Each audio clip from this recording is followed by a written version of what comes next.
and I'll get to that in a minute. Weird deal, the National Open. Look, I talked to you on the phone about it. Sunday morning. We you win the National Open. First off, I thought it was the best race I've ever seen Sheldon Haudenschild drive. I thought he was Yep. patient. I thought it was everything you said about maturing as a driver. I wrote that. I believe that. And I know Sheldon and I have had a rocky at times existence, especially after the Weedsport deal. But he drove. It was the best race I've ever seen him drive, and he won. He won the Williams Grove National Open. That's a Yep. crown jewel. And if you would have told me which crown jewel, that's not necessarily the one I would have picked. Everything clicked that night. He drove an unbelievable race. You guys celebrate. Everything's great. Yes, you're going to the 18, but it's worked out. And then the next morning, you get let go. It is one of the weirdest things I've ever seen.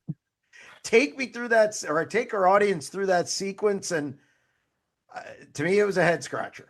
Yeah, I mean, honestly, I heard rumblings about it about 4 or 5 days before it actually happened. And like, I was like, whatever. I don't know if they would do that or not. And there was some shit that got said, like, oh, he's not focused. He's worried about the next deal. Hell, I got pictures on my phone. I had that thing on scales 2 days before that and was cutting shit out and welding some other shit in, I still wanted to win. I wanted to finish strong. I wanted to, Sure. obviously we should have won the National Open, but I still wanted to finish a year strong. And that's what I'm here to do. I'm not here to half-ass anything ever. But honestly, it was kind of a blessing that I got let go early and got to the 18 a little early, because I felt like when December came, I was right where I needed to be in a sense of equipment-wise and preparation. Um, yeah, I don't know. I kind of had rumblings going on about it. Didn't believe it. All I can say is I didn't have any sweatshirts or T-shirts, phone chargers. There was nothing in the trailer that was really mine other than my backpack, my computer, and a couple little random things. So I don't know. I get it from their side. I quit in July or August or hell, whenever it was. So it's like I never really got fired. It was like kind of a weird deal. It's like, did I get fired or did I just get let go? Or like, it's hard to take it, but like everybody, it's times go on and you forget about the past. Everybody's like, oh, you got fired. And it's like, hell, I can't get fired. I already quit, man. Like, you forgot about when I quit. But So weird, though. weird. Yeah, I mean, I would have loved to finish a year. I mean, it bummed me out, especially kind of when the banquet hit and I wasn't at the banquet to be with them and support the guys had. I never asked for Luke and Jace to kind of leave. That was on their own terms of what they wanted to do, which for me, it gave me chills in the sense of that support of me. And I must have been a pretty good leader to him to have my back like that. And like I said, I don't know. I get it from both sides. Weird deal. Went to Danny's, hung out. I knew I wasn't going to sit in the hotel room and look out the window and see the rig. So I went to Danny's house, had Oh, fun. Danny Dietrich. Yes. Yes. And went down there, had fun, got away for the day, got back to the hotel. The rig was gone. So there was nothing to look at. But it bummed me out in a sense, though, because like I still feel like we put a lot of effort to win that race. Me and him had a hell of a game plan to go into Saturday to try to achieve that goal. And, not saying it kind of took it out of me a little bit, but I felt like it knocked the win out of me a little bit in a sense of I didn't get to enjoy it on that Sunday. Because when Right. you win something like that or you win a race, sometimes it don't hit you till the next day in a sense. So when you can go to bed and you wake up and you're like, okay, now I'm like, okay, hell yeah. And you watch the highlights and it's like, I didn't even want to watch the highlights the next day because of all the shit that went on. So it's like, all it does is it just motivates me more to want to go back and win a second national open, to be completely honest. To enjoy it a little. I mean, again, I can replay that whole race in my mind, Yep. watching it, and it really was a. And I told Sheldon in Victory Lane, I said, best race I've ever seen you run. And It was honestly, like I really do. Like, there's a lot of guys that don't like going to Williams Grove, but I've always felt, even since I got to the 17 and even with Ian on the 18, I felt like we always had good runs at Williams Grove in a sense, and we're never bad. And I think even when I got with Sheldon in 2020, we were held the highest finishing or the highest average in finishing the Outlaw at Port Royal for a couple years off the rip there. So there's a lot of places guys don't like to go, but for me, it's like, man, I love going to every racetrack. I take it all in, and learn from the worst nights. You learn the most. So man, I do love going to Williams Grove and competing out there in Pennsylvania. It's what an awesome atmosphere. You better watch it. You're from Western PA and you like it here. You're going to soon be claimed by the Pennsylvania posse because that's how that works here for some Yeah, reason. I don't have to worry. Well, I can look up the road. I can look up the road about 3/4 mile. I got Knoxville Raceway up there, so you ain't gotta worry. You gotta worry about it. You're doing fine. So, Yeah. so the 18 deal, how does that come about? I know, look, I talked to Matt throughout the process, the week that Gio left, and then talked to him kind of throughout this process, knew what was going on, knew you guys were the front runners for that. Was it an easy deal to put together because of your relationship with them? Like you said, never burn that bridge. Was it just something that came easy and made the most sense? Yeah, I mean, like I said, me and Matt, we've kind of always stayed in cahoots with each other of talking and saying hey and whatnot. We never really had a full blown sit down conversation or nothing, but like we went to a couple races. I seen him at a couple races that summer, and we weren't happy about some things. I just made a couple comments, and this was like in June.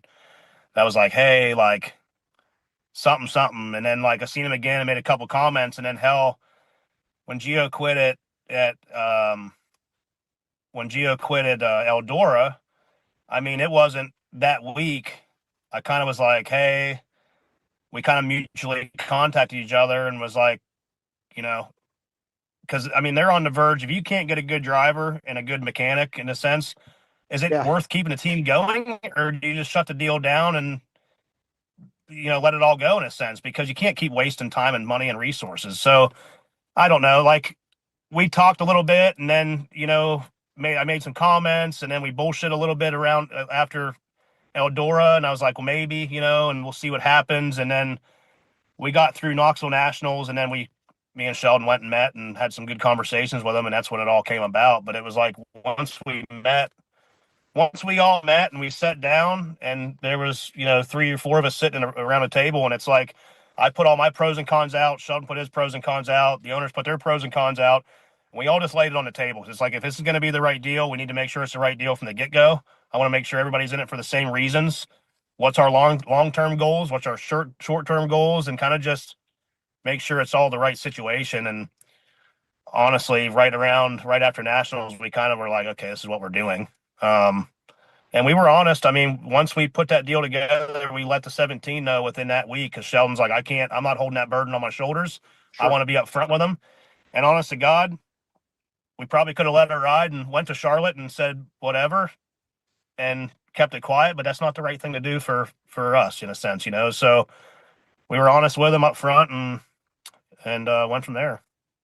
It was weird too because you know people in the know knew it, and then everybody knew it, but there was never a release, which I Yeah. liked. I thought it was, you Yeah. know, I thought it I was. wanted to go to Florida. I just wanted to go to Florida and roll a car out and say, here we are. I mean, that's what Big Steve Kinzer, anybody would have did back in the day, man.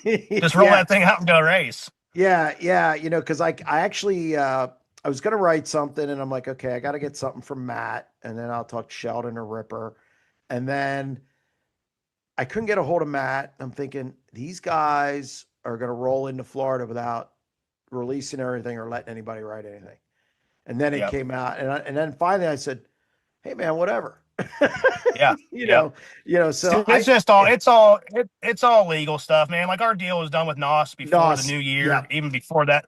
I mean, they were the first ones we contacted in a sense to let them know what was going on. I mean, that's sure. one of Sheldon's biggest supporters right now. So they were on board in a sense. It's just there's a lot of legal things that go on. It wasn't a re-sign. It was a new contract, and you just got to do things the right way. And they have a lot of business partners on their side that that for the last 13 years have put a lot of money into that 18 car, and they got to make sure things again look good on both sides. So I always tell people, man, like I was at that shop working in October, and no one came to the door once, no one knocked, other than you and Feidler and a couple other guys. Would give me a little, hey, what's going on? But like, I never had any fans show up, to the door and knock on the door and try to look in the windows. So if they wanted to be curious, they could have been curious. Yeah, I mean, it was. I feel. Shoo, I told people, I said it publicly. I said, look, it's the NOS deal. They got to Yeah, finalize. It's a different kind of animal when you're not dealing with Bob's towing. Okay, you're exactly. you're dealing with, a major sponsor. Uh, Sheldon, what is it about Sheldon that you two are able to get along as well as you do? I don't know. I feel like ever since he's been a kid, he's been a very humble kid. Obviously his dad's Jack. He gets that name carried over to him and whatnot. But like he's always had a pretty good feel. I can kind of see what he's doing in a sense. If he's getting crazy in the racetrack, I'm like, dude, calm down. You know what I mean? Like we just we've never really fought. We've never really argued. He's only yelled at me probably twice in a race car. Um, and usually, like some of the nights, like I said, it's easy. It's like I can see what's going on, and you come in and I say, "Hey, I'm going to do this and that. What do you think about that?" Yep, that's exactly what I feel, or that's what's going on. It's like we've just always had a pretty good relationship and communication about of what we're doing. And like I said, it's pairing, it's who you're with. But I don't know. Like like I said, I've always trusted him. He's never lied. He don't fib. Like he's just a good dude in a sense. And I know he sees the real person in me. Um, and trusts me and he really likes my family and we have a lot of things we go back on. And like at the end of the day, yeah, I could go work. I went to help Emerson out at the end of the year last year, which was really good because Right. it got me back out. Okay, we about won a couple races. The kid had speed. He got him remotivated again in a sense. And it showed me I can work on race cars other than just Sheldon again in a sense. It's like um but doing that, you he's young, and then it kind of Emerson kind of reminded me of Sheldon when he was younger in a sense of like character, how he goes about things and just kind of being flawless, like it just is what it is and it's all good. But then going back to and then looking at Sheldon, it's like, dude, we've came a long way, and like there's a lot of respect for me and him between it all. But like I look around and I'm not going to name guys, but it's like I would much rather race with Sheldon than I would to go race with this guy or that guy or this guy. Like the longer you're around us, the more you're around people, the list of people you want to work with or race with gets very small in a sense. Yeah. Like you can do it to get by, but we're not in here to get by. Like I'm not going to go work with this guy up the street just because it gives me a job and gives me a paycheck. No, I'd rather make less money to be more successful in a sense. And I just felt like me and him get along good. We operate good together. And like I said, it's just putting time in and getting to where we can be that next elite, and get under David and start battling for these championships. But it's just getting all your ducks in a row and getting all everything set and get rolling. Like I look at it, man, I feel like we're just starting to get going again. We're just getting going. Like, I don't know. I trying to picture Sheldon yelling at you. Yeah. Oh What's yeah. that sound? What's that sound like? I mean, We were running in the back of Eldora this year. I don't know. It was one of them heavy ass nights, man. And I walked out there and Luke just looks at me and puts his head down and Sheldon looks at me. He said, "I'm so fucking tired. I feel like I'm driving a big block goddamn modified." I said, "How do you know what a big block modified feels like? Goddamn it!" And yeah, he yelled at me for a while, and I said, "Buddy, I get it. I wouldn't want to drive this goddamn thing either. Hell, left your tires barely on the ground." So I it's only just been one of can't them picture it. occasions, though. I can't. I just can't picture it. But just some other random topics before we get you out of here. Again, I appreciate you being on the show. Was there ever a consideration to go high limit racing at all? I mean, obviously with NOS and the relationship with the Outlaws and all that, I get that. What did it ever enter anyone's mind? I don't think so. Like Sheldon growing up, you talk to him and he's like, "I want to be an outlaw. I want to compete for them outlaw wins and be on Right. that side of the record book." And myself, it's like I grew up going to the races at Lernerville and watching these guys rolling to town and just admiring all that and knowing that. And I think when High Limit came about, we didn't know if it was going to last or not. In a sense, now it's been around for a couple years. Will it stick around? Probably. Yeah. And they'll build their record book up in a sense, you know what I mean? But I still feel like, well, the Outlaws are here. That's what I want to do. That's what Sheldon wanted to do. The 18 owners, even with the 17 on Ricky's side, Ricky was really for the Outlaws. Like there was, Richard on his side was kind of either or. Ricky was still all about the Outlaws, so it was easy for us at the 17 there when it came about. Like Right. want to be outlaws, and Nos needed that car on the Outlaw Tour anyway. And then coming over here, we had some talks, but very minimal. I mean, I know some people had some talks and there was some numbers thrown around, but at the end of the day, I think we're better off just sticking with the Outlaws and doing our thing over on this side. I mean, I don't know. Yeah. Hindsight sometimes, we won't know until you know, I guess.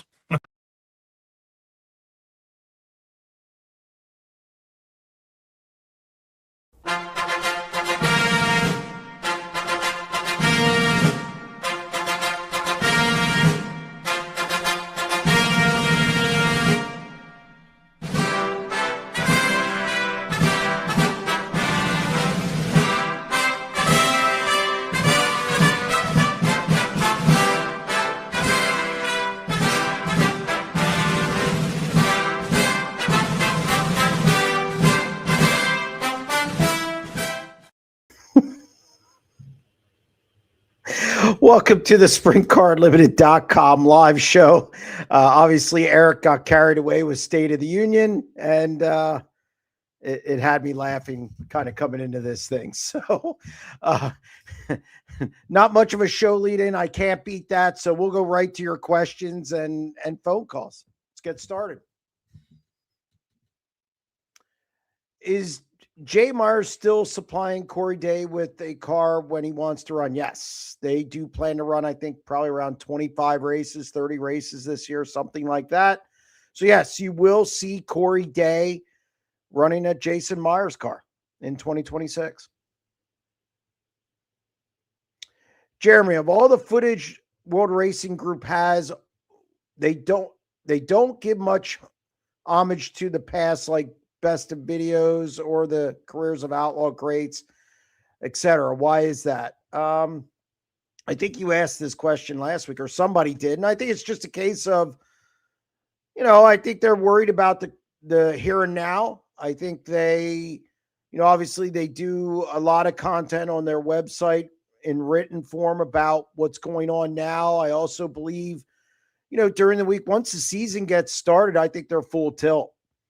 I think they're doing some studio stuff. They're doing their highlight packages leading into the race. I know at times they're also doing these pre-race shows, and you got to remember too, they have 3 series that they're operating. So I think part of it is bodies, having enough bodies to kind of cut up that footage. Finding that footage, I think, also becomes an issue. That takes some man hours. I just think it's something that they haven't invested a lot of time in right now. The World of Outlaw late models seem to have some good shows and healthy crowds down at Hendry County.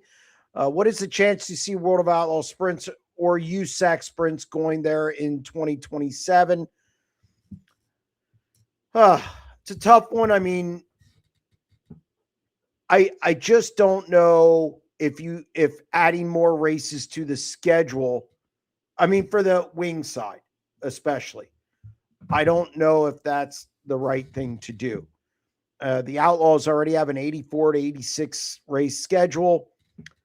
I think High Limit's content to start in Vegas. And I just don't, I mean, they already host USCS. I don't know if I see the World of Outlaws adding races down there.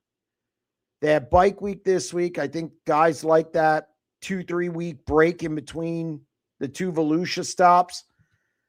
And I just don't know if adding more races is the right answer at this point with costs and just how the landscape of sprint car racing is. USAC schedule's obviously not as deep. I could see them going. I could see maybe USAC going there. But I don't know. I just think they're pretty set in their schedules. And I don't think, again, too many shows isn't good. Not at the cost of these things. So I just don't. I don't know. I don't see that happening. But maybe. Who has the cleanest sprint car hauler in PA and why?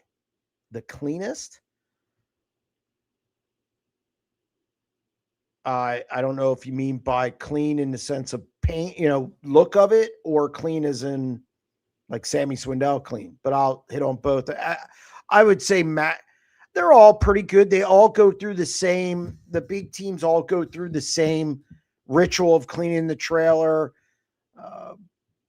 I'd say Macri, Dietrich, Dietz probably stand out. They're, the bigger teams. It's the bigger teams. Any updates on plans for Schoenberg, Hampton, Caleb Johnson, or Craig Kinzer? I've heard nothing on any of them except Caleb Johnson. He's trying to put his own deal back together, so I think you'll see him. I've heard nothing on Schoenberg, Hampton, and Craig Kinzer, though. I don't know if Craig Kinzer's coming back.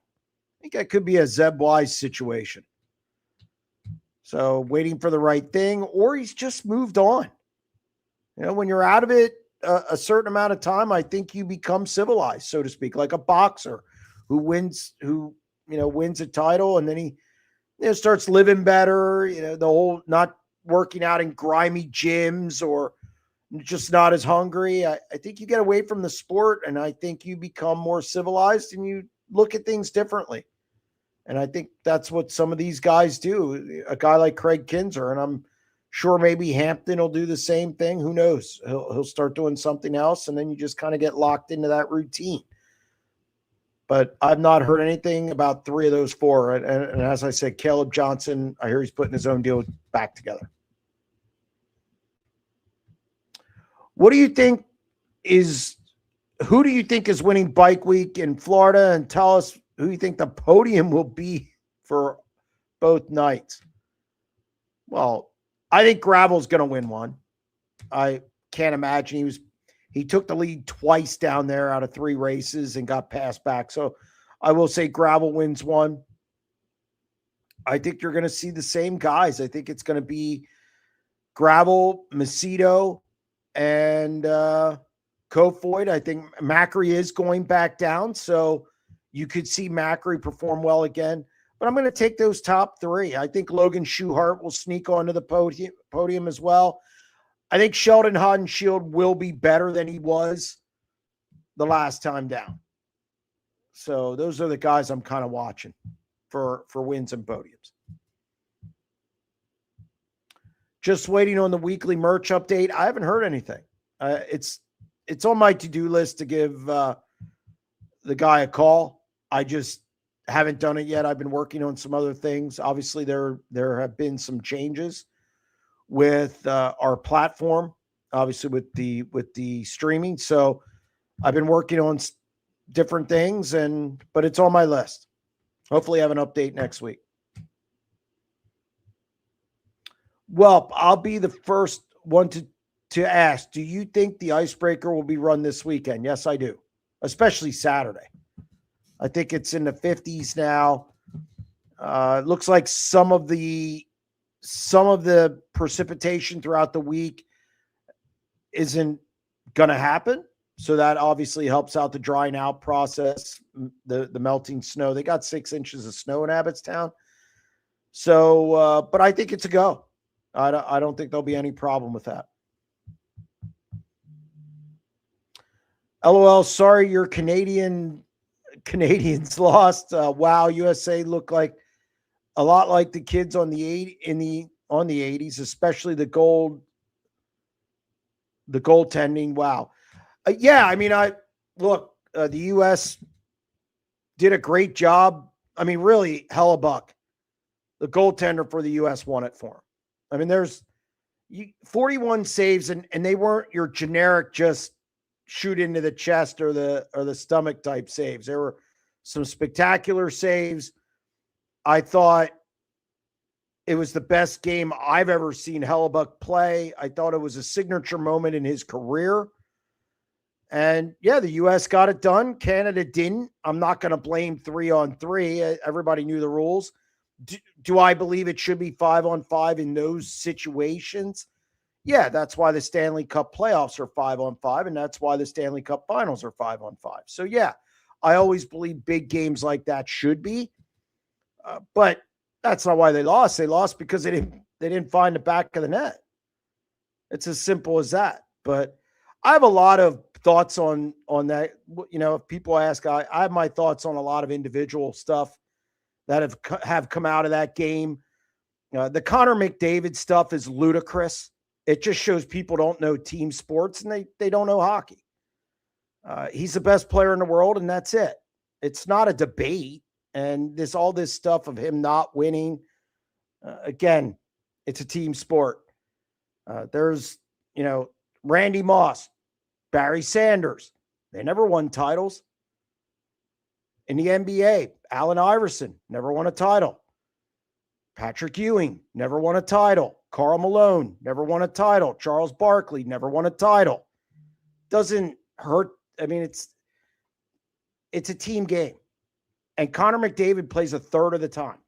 He plays a third of the minutes. That's the least amount of any sport. So that stuff is ridiculous. I think the political stuff is ridiculous. I think it was a great game. It was great for hockey. Yeah, I rooted on the Canadians because those are the players I tend to watch more of.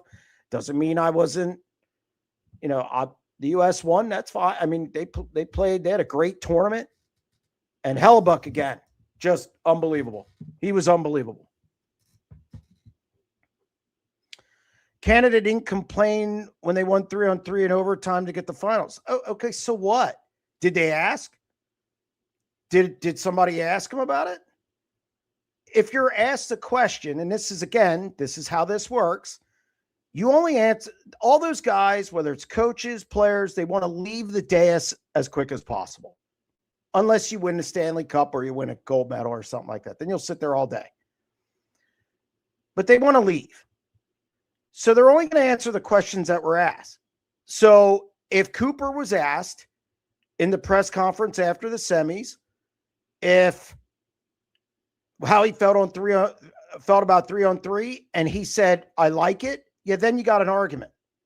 But he was asked. He gave his opinion. I like 3-on-3 regular season. I don't like it in fact, I texted a friend before overtime even started and said, I don't like 3-on-3 for this game. And I'm sure that person can chime in because they come on this show. So I don't understand. To me, that's a dumb argument. If he's not asked about it and he didn't say he liked it then and didn't like it later, what's it matter? That's kind of, I don't get that. That argument falls flat to me because was he asked about it after the semis?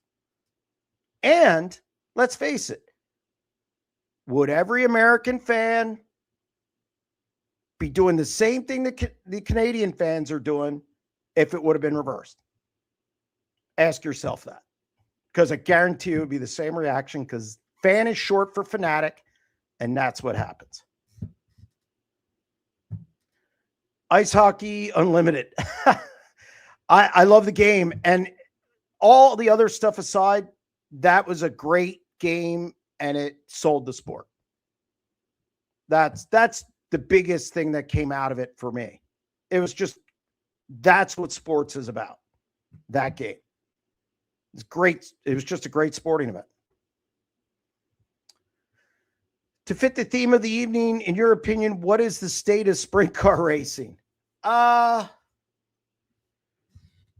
mean, I think there's things that are good, things that are bad, or things that could be better. Certainly, I think Central Pennsylvania this year, and I haven't hid this, I think it's a tipping point year in Central Pennsylvania, because I don't know what the series, I said it on a 90 at 9 today. I don't know what the future holds for Central Pennsylvania. I don't know what the impact of this series is going to be. We'll see. I do think we got to watch pricing in this sport. It's a big talking point going into this season, and has been really for about a year and a half now. I think for these national touring races, you start getting to $40, $45, $50. That's a problem. This is a fan base that isn't used to that. So I think there needs to be an adjustment there. I don't know what that is. I think streaming's good for national tour races. I don't necessarily think it's always good for local racing. I think it depends, weather, things like that. So I think it's doing okay. I think sprint car racing's doing okay. Could be better in some spots. And there are some concerns, but then the big races are doing great. Boy, you show up at big races, speed, like at Central Pennsylvania, Speed Week, Tuscarora 50, the Weikert, the National Open, all do well. You go to the Knoxville Nationals, Kings Royal, all do well. So the big shows are on pace and are great. Weekly racing, it's on life support to me. Any idea what engine Macri had in at Volusia and what the plan is for guys that have Charlie Garrett's? I believe he had a Garrett in down there, and I'm not 100% sure, but I'm pretty sure that's what they had in. And, that's a good question. If they purchased him from Charlie, because usually you couldn't sell a Charlie Garrett. You had to give it back to him. So I don't know what the deal is that they worked out. I'd like to get Charlie Garrett on the deep dive. I think that would be really enlightening, interesting. So I'm going to try and make that happen.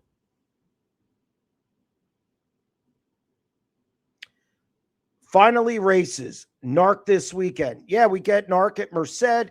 Racing really, I point to this weekend. We have the Outlaws Sunday, Monday. We have the Icebreaker at Lincoln on Saturday and Sunday. And of course, we have NARC with Merced. So I think, to me, yeah, Volusia's great. In Florida, I like going down for kind of that. That's almost like a teaser to the season. I think this weekend's really when things kick up. You have, race ASCS, I think even runs this week. I think they're out in Central Arizona again. So a lot more racing this weekend, a little variety, and away we go until November. Ken on line one. Ken, how are you? Oh, real good this week, Jeremy. Good. I was just doing some thinking here the last couple of weeks, and finally going to call you and see what you think about it. I think right now it seems like the Outlaws have the momentum more than what High Limit does. High Limit made an effort to try and lure some of the guys over to their side, and they weren't able to do it. But because of the tradition, I think, is the main thing with the Outlaws. But this franchises that they have, what, 5 franchises that are available? Yes, 5 that are available. Well, I'm a betting man like you are. I'd be willing to lay a fair amount of money that none of the 5 guys that don't have a franchise are going to finish in the top 8. I think Kerry Madsen has a shot. I think because he has speed, he can time trial well.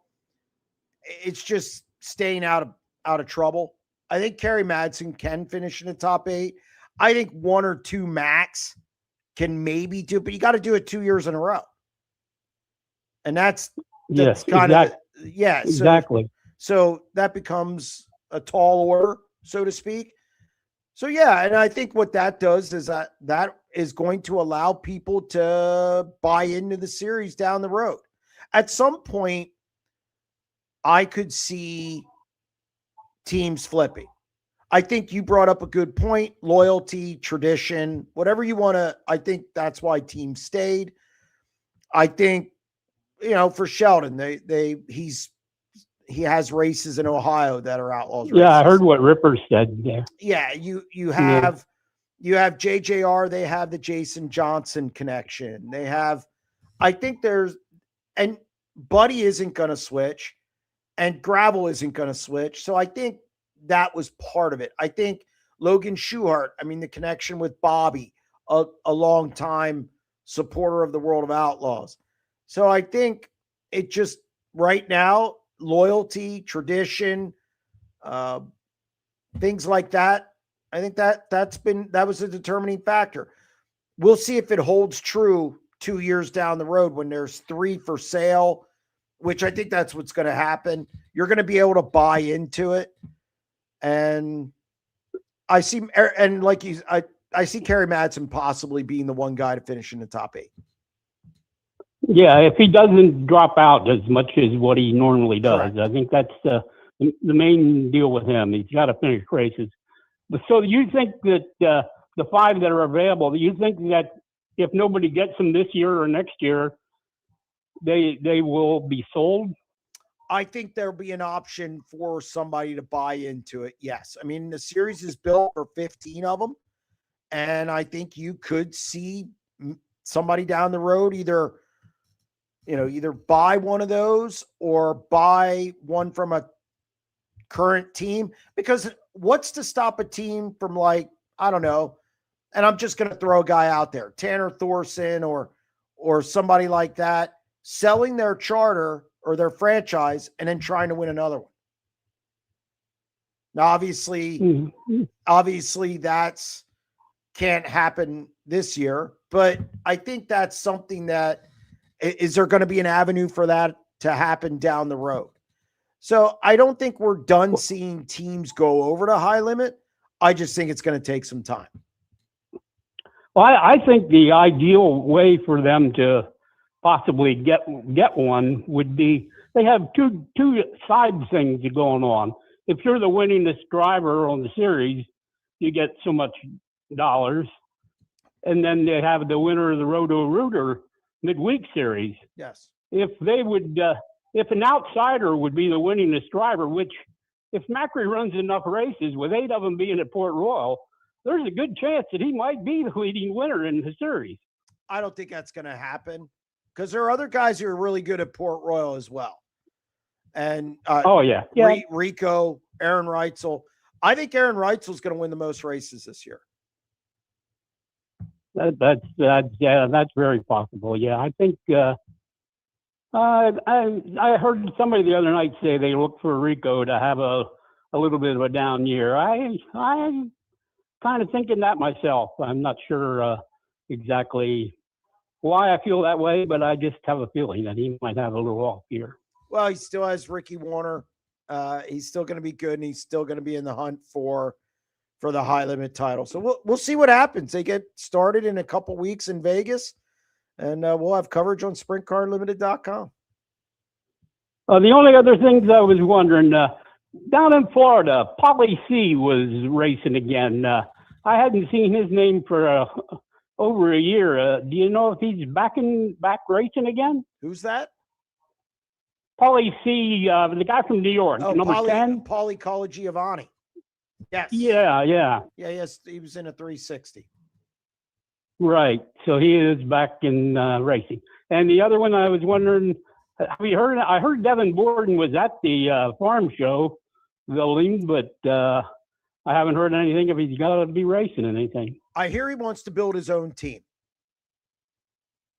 He's sick of driving for car owners, so he's trying to put his own deal together, and we'll see if he can do that. Okay. All right. Well, thank you very much, Jeremy, and you have a good weekend.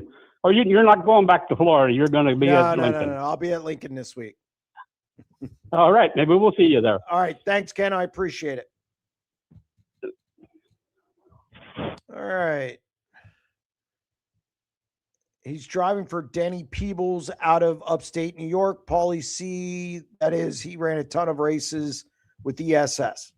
Thank you very much. Appreciate it. We know who that is.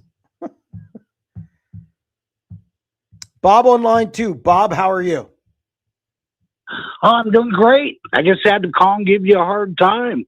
What happened to your Canadian boys? They lost. Didn't find the back of the net. Hellebuck played great. Really great. Great doesn't even encapsulate how well he played. He was unbelievable. And look, it happens in hockey all the time. Hot goaltender can beat anyone. He's the most important player on the ice, and he lived up to that on Sunday. It was great stuff. I mean, I'm not, it's not like I'm direly upset. I didn't have any money on the game either. I was smart enough not to do that because, and let's not act like this was a miracle on ice thing. It wasn't. These two teams were pretty equal, even on paper. So the idea that this was some, oh my God, unbelievable upset, it wasn't. They were co-favorites going into the tournament. So look, U.S. did a great job. Yeah, my son's really into hockey, and he thought the U.S. was going to win all along. He liked their team better than Canada's. Well, I thought Canada's. Well, it's easy to say that when they won. And look, let's not kid ourselves. If you played that game the exact same way again, and it goes, it's probably 4-1. It just, again, Hellebuck was tremendous. And look, they withstood the onslaught, and then kind of a bad play by Canada in 3-on-3. I don't know why Makar pinched, and Connor McDavid didn't get back, and McKinnon made a kind of laissez-faire play on the puck, and it just didn't happen. So that happens. Do you care for that 3-on-3 overtime stuff? I'm okay in regular season. I'm not a big fan of it for big games like playoff Stanley Cup, which they don't play it in the playoffs in the NHL. And I don't like it for the gold medal game and probably the semifinals. If you want to do it in your knockout round or you want to do it in your early rounds, your group rounds, I'm okay. But once you get to a certain point, I like the 5-on-5 because I think it's just a better representation of hockey, and 3-on-3 was made for TV. They didn't do it. They did it for television. They did it because it was wide open. Games wouldn't last as long. That's why 3-on-3 was put in place It has nothing to do with, hockey itself. They did it for television. Games wouldn't last as long. It's a big thing. Well, that's fine. Nothing to me beats playoff hockey in the NHL when you go like 3 or 4 overtimes. It's fabulous. I love it. I watch it all night long. And I wanted to give a shout out to the women. That was a hell of a game too. Yeah, I thought the U.S. would blow Canada out personally because the U.S. women are clearly the best team in the world. I think they've shown that multiple times over. I thought Canada played well. I was actually surprised that went to OT. And again, a good representation of hockey as a sport. Hopefully they can build on it. I had a racing question. Well, that's now good since it's a racing show. Well, yeah. The midweek thing, I thought that schedule looked pretty good. Yeah, they added races. They changed the way they did it for this year, which kind of surprised me a little bit. Yeah, I mean, look, the bottom line is that the schedule's pretty good, and it gives more money to the teams. You can't argue with that. I mean, they're doing what they said they were going to do. So now, will the Outlaws still play hardball and not let their guys run more than 3 races? 4. They get 4 freebies, and honestly, I don't have a problem with that. If there's the thing with the exclusivity, on one hand, there's no hard evidence that if, say, a bunch of Outlaw guys run on a Tuesday, say 30 miles away from Williams Grove, there's no evidence that takes away from a Friday show. 0. They can say that's why they do it, and that's fine, but there's no hard evidence that hurts Williams Grove, which is why they do it. They've said this publicly. It's protecting their events, protecting their tracks. There's no evidence of it.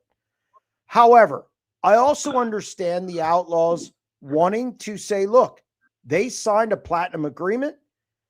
They are with the World of Outlaws. We're not going to let Tom Brady doesn't go play in Arena League, even though it doesn't exist anymore, but he doesn't go and play in Canada.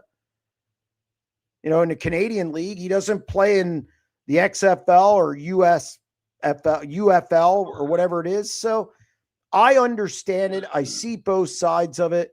I have no problem with the Outlaws, having that you can run 4 races. If you don't want to do it that way, go race high limit. Did you catch any of that sprint car show from, I think they call it North Florida? Hendry? I think it's around Pensacola, my son said. Yeah, I think I think you're talking about Hendry. I'm not 100% sure, but no, I didn't. Actually, again, unfortunately, I've been kind of out of pocket doing some stuff with the website. I'm actually behind on schedules on the website. Sorry to say, it's on me, and I'm just trying to play catch up right now. I was kind of laughing because the kid from here in Des Moines won it, Chris Martin, but oh yeah, David Franek the first night and then Martin. But I was laughing because the announcers were saying, "What great drivers we have here, Terry Gray and Danny Smith," and I'm thinking, them guys haven't been good for 10 years. Yeah, I mean, look, it's 360 racing. Davey Franek has done really well down there in a 360. I like Chris Martin. I like Chris and Cameron Martin. I think that they're up and coming. Danny Lasowski helping them. So I like what they look good last year at Knoxville. I was impressed with them. Terry Gray, you're right about that. He got into Sprint Car Hall of Fame. Okay. But Danny Smith, look, people love Danny Smith. But Bob, I got to get to the chat. I'm a little behind here. And but I do. All right. Well, it was great. I do appreciate you. Great talking to you. All right. Thanks, Bob. All right. Goodbye. Bye-bye. All right. Let's get back to it. I really enjoyed your interview with Ripper. And are there any other crew chiefs out there you'd like to nail down for a deep dive? Yeah, Ricky Warner. And I shouldn't say this, but I think in the shower, so this is going to come off weird. I think in the shower about who I want to have on stuff, what I want to do as far as topics and whatnot. I don't know why. I'm waiting for the references in the chat, probably from Sugar Bear. But the problem with having Ricky Warner on, it's 2 shows. I'd have to nail him down for 2 hours. I don't want to talk. I don't want to take his time for 2 hours because you could talk about the days when he was with Carl Kinzer, then coming up through shots, leaving at TSR, being with Rico. There's so many topics you can hit. Think about all the guys who have come from the Ricky Warner tree / Carl Kinzer tree. So Ricky Warner obviously is a guy I want to have on, but man, I just hate taking up 2 hours of his time. There's a lot of guys. I want to reach out to California guys. I want to get Tim Green on. I want to get Tim Green on. And you say, well, he's not a crew chief. Well, he was working with Justin Sanders for a while. So Tim Green's a guy I want to get on. I'm actually going to probably once a month now for the deep dive, get a driver just to shake it up a little bit. I'm looking at getting a driver this week for this week's show. But yeah, there's definitely still a lot of guys out there I want to get on. Ricky Warner being number one. Jim from Buffalo on line 3. Jim, how are you? Oh, I'm doing good. How are you doing there, Prime Minister Elliott? I'm doing fine. No worries at all. I'm sitting here enjoying a fine American brewed Budweiser. It's good. So I put the Molson Canadian in the back of the refrigerator. That's where they belong. Yeah, but you'll be back to it. Well, yeah, when I run out of Budweiser. But hey, most of I don't agree with the 3-on-3 big game like that, but they got to cram a lot of hockey into, I think 12 days. Sure. And that's the only reason they do it. I mean, it'd go on forever. So I don't think it would speaking of go on that, forever. But yeah, I understand. yeah, you're right. But as far as sprint car racing going, I was watching the 26 out there in Arizona, and I'm thinking, yeah, Justin hell on wheels when he's in the 360. Yeah. But I look at that 26, and until you get the right mix in there, it kind of reminds me of the Casey Luna number 10. Until they got Dave Blaney in there and Kenny Woodruff, they got the right mixture. And I don't know. I guess the 26 is the modern day penalty box. You win here and there, but you can't win a championship. Well, a penalty box, you don't win at all. And I'm not going to say it's a penalty box. I can say that they have problems. Justin Peck throughout his career seems to have stuff go wrong. And not all of it's his doing. It's not. I mean, if you watch the races, stuff happens in front of them, whatnot. But yes, they have to clean up some stuff in the 26 camp. They kind of have a new mix of crew people this year. How they do things is different. So we'll see. He'll win a couple races. I have no doubt that he'll win a few races. At some point somewhere, yeah. he will. It's tough winning a championship. Look, you're going to have to beat Rico, Tyler Courtney. Aaron Reitzel's going to be super tough this year. I don't think it's easy to win a title, so it's not like the All-Stars. And it was tough to win a title against Reitzel in the All-Stars when Peck was there. It's going to... Yeah, well, it's just like Dave Blaney, who were the guys he raced against to win the title? Some schmuck named Kinzer, and it's tough to beat those guys. Guys like that. Yeah. But I want to get in some stuff that I was shorted out on last week. I think the 1A, I think that's going to be your Rookie of the Year car in the Outlaws, based on just team experience. They've been on the road.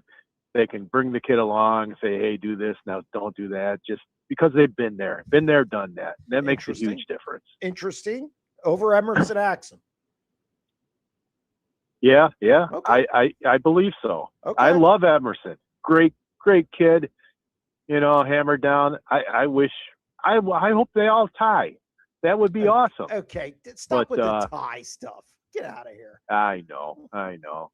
But another couple points. I love Hank Davis being out on tour. I think he's going to show the sprint car world, he's a pretty damn good driver. Okay.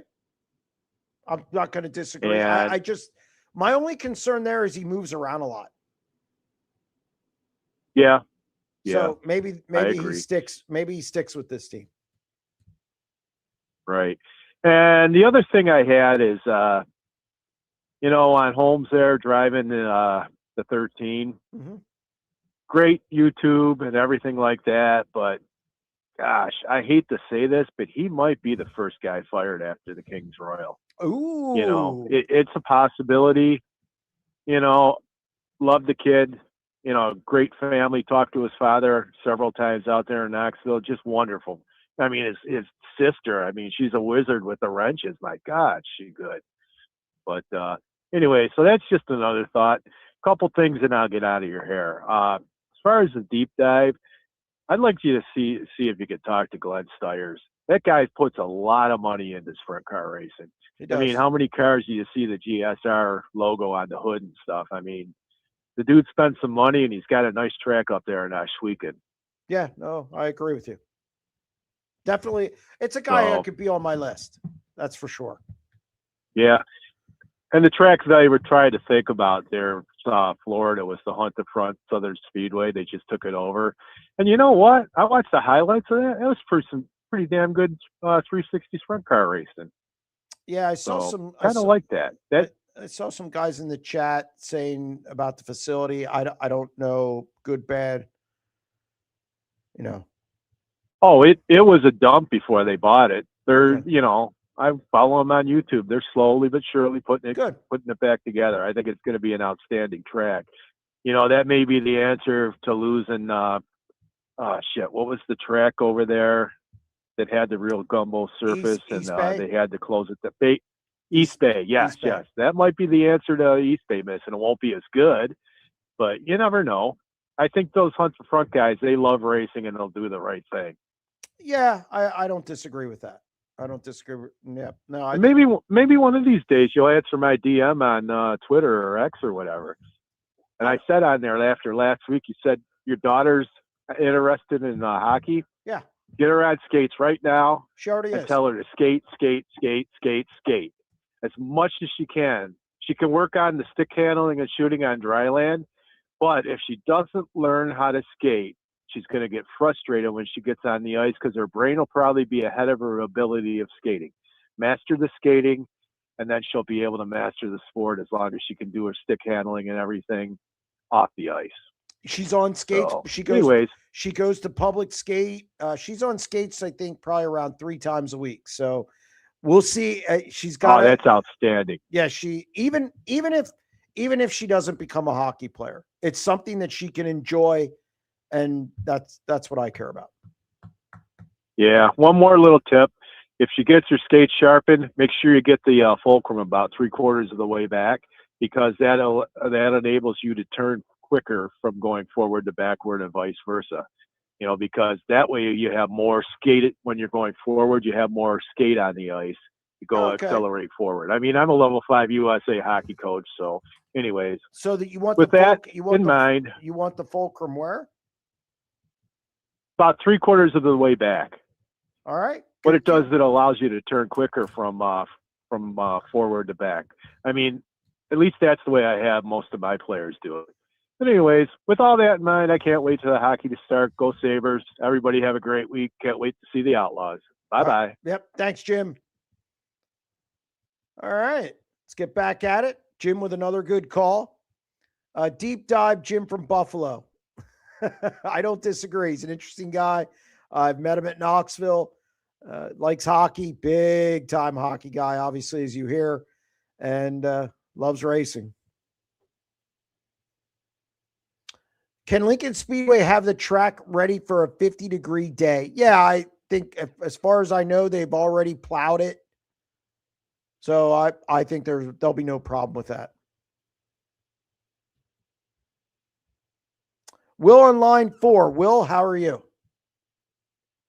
I'm doing pretty good. It's going to be cold. It's going to be hooked up, and hopefully they drain all the water out of the infield at Merced. Are they going to get it in? Well, the weather, it's not raining now, and it doesn't supposed to rain till next Monday or Tuesday. All right. I'm just curious how many cars are going to show up. 410s. I'm curious about that at Lincoln, Volusia, and Merced. Well, I'm sure NARC's average was like 16 or 17 for the last couple of years. I'm sure Lincoln's not that low, is it? NARC last year was about 25. According to Joseph Terrell, who just wrote a story for the website on Monday, and I believe he read that, or I believe I read that in there that it was 25 last year. But they also took advantage. Okay, that's wrong. They also took advantage of bigger car counts at some of the big shows. Okay, because like most of the normal Northern California races, you didn't even have enough for a feature. You had 19, 18. Yeah. No B mains in California. Well, I mean, but I just think it's going to be cold, and it's going to be a little windy, and the track's going to be really hooked up, and whoever the fast guy is going to lead it. What's cold in California? 50? Yes. Oh, for crying out loud. We spend most of the, well, at least I do. I spend most of the time in shorts. Well, so when it gets that cold, I got to put pants on. Well, buy a pair of jeans and get out there. You're the guy who's got to tell me what's going on there. Well, I'm hoping to run into Joe Von Schriltz because he's always around, and I'd like to see if get involved with him and see if he does any videos or something, because you always know it's a NARC show. I don't care if it's this year, that year, or now. It's going to be, there's going to be something happen. There's going to be something. What did you call it? Shenanigans. There's going to be some shenanigans. New regime, clean slate. We'll see what they do this year, but I'm sure everybody will be watching. I totally agree with that. Oh, by the way, I think Tim Green would be an awesome guy to do a deep dive on. He would be great. Well, that's a guy that I'm going to make some calls this week. I'm trying to get a driver for, it looks like I'm going to get him this week. Could be a USAC driver. How about that? People wouldn't think that I would get a USAC. That would be good. Yeah, see, I'm spreading the love. But Will, thank you. I have to get back to the chat here. Thank you. All right. Take it easy. Yep, take care, Will. All right. So what happens to Madsen and other teams if they don't make it into the top 8 in points? How do they get to 15 franchise teams? Well, people are going to have to buy in. That's a team who wants to run high limit, and they're going to be, I assume, and this is a question that I'm going to probably hit Brad and some of the other guys with once I get out there, is, when you do purchase them, you're going to have to go to the end of the line, meaning you'll be 11th or 12th or 13th. You're not going to start up at the top. You got to earn your way to the top. That's number one. So I think it's just going to be a purchase thing. You're just going to purchase it. So I don't see all 15 of them being earned. That's for sure. So I don't know. It'll be interesting to see how this plays out.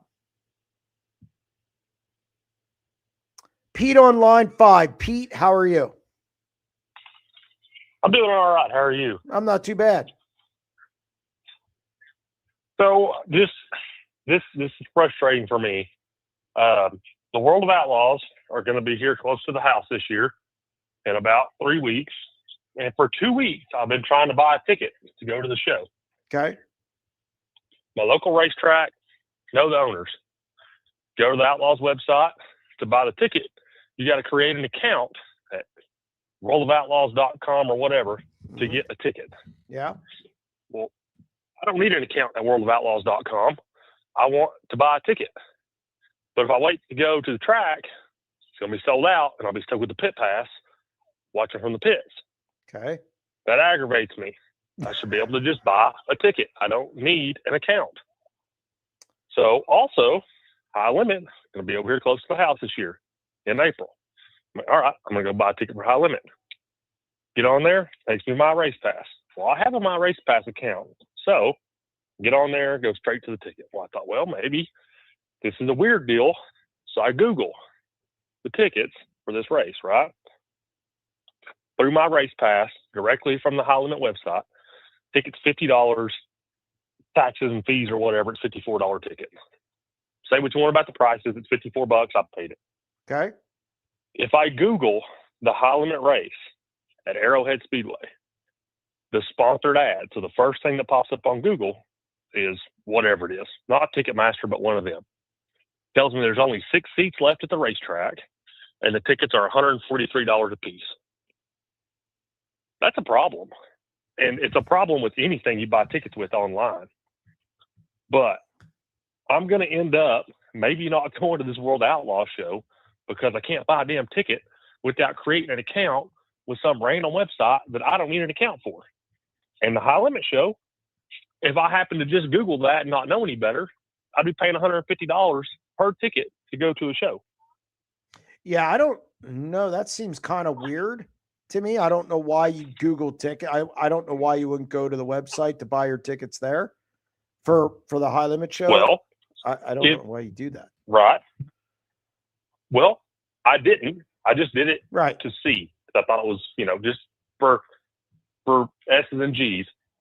And the first thing that popped up was not High Limit's website, was not My Race Pass. It was this third-party ticket place. Was it a So let's just resale? say,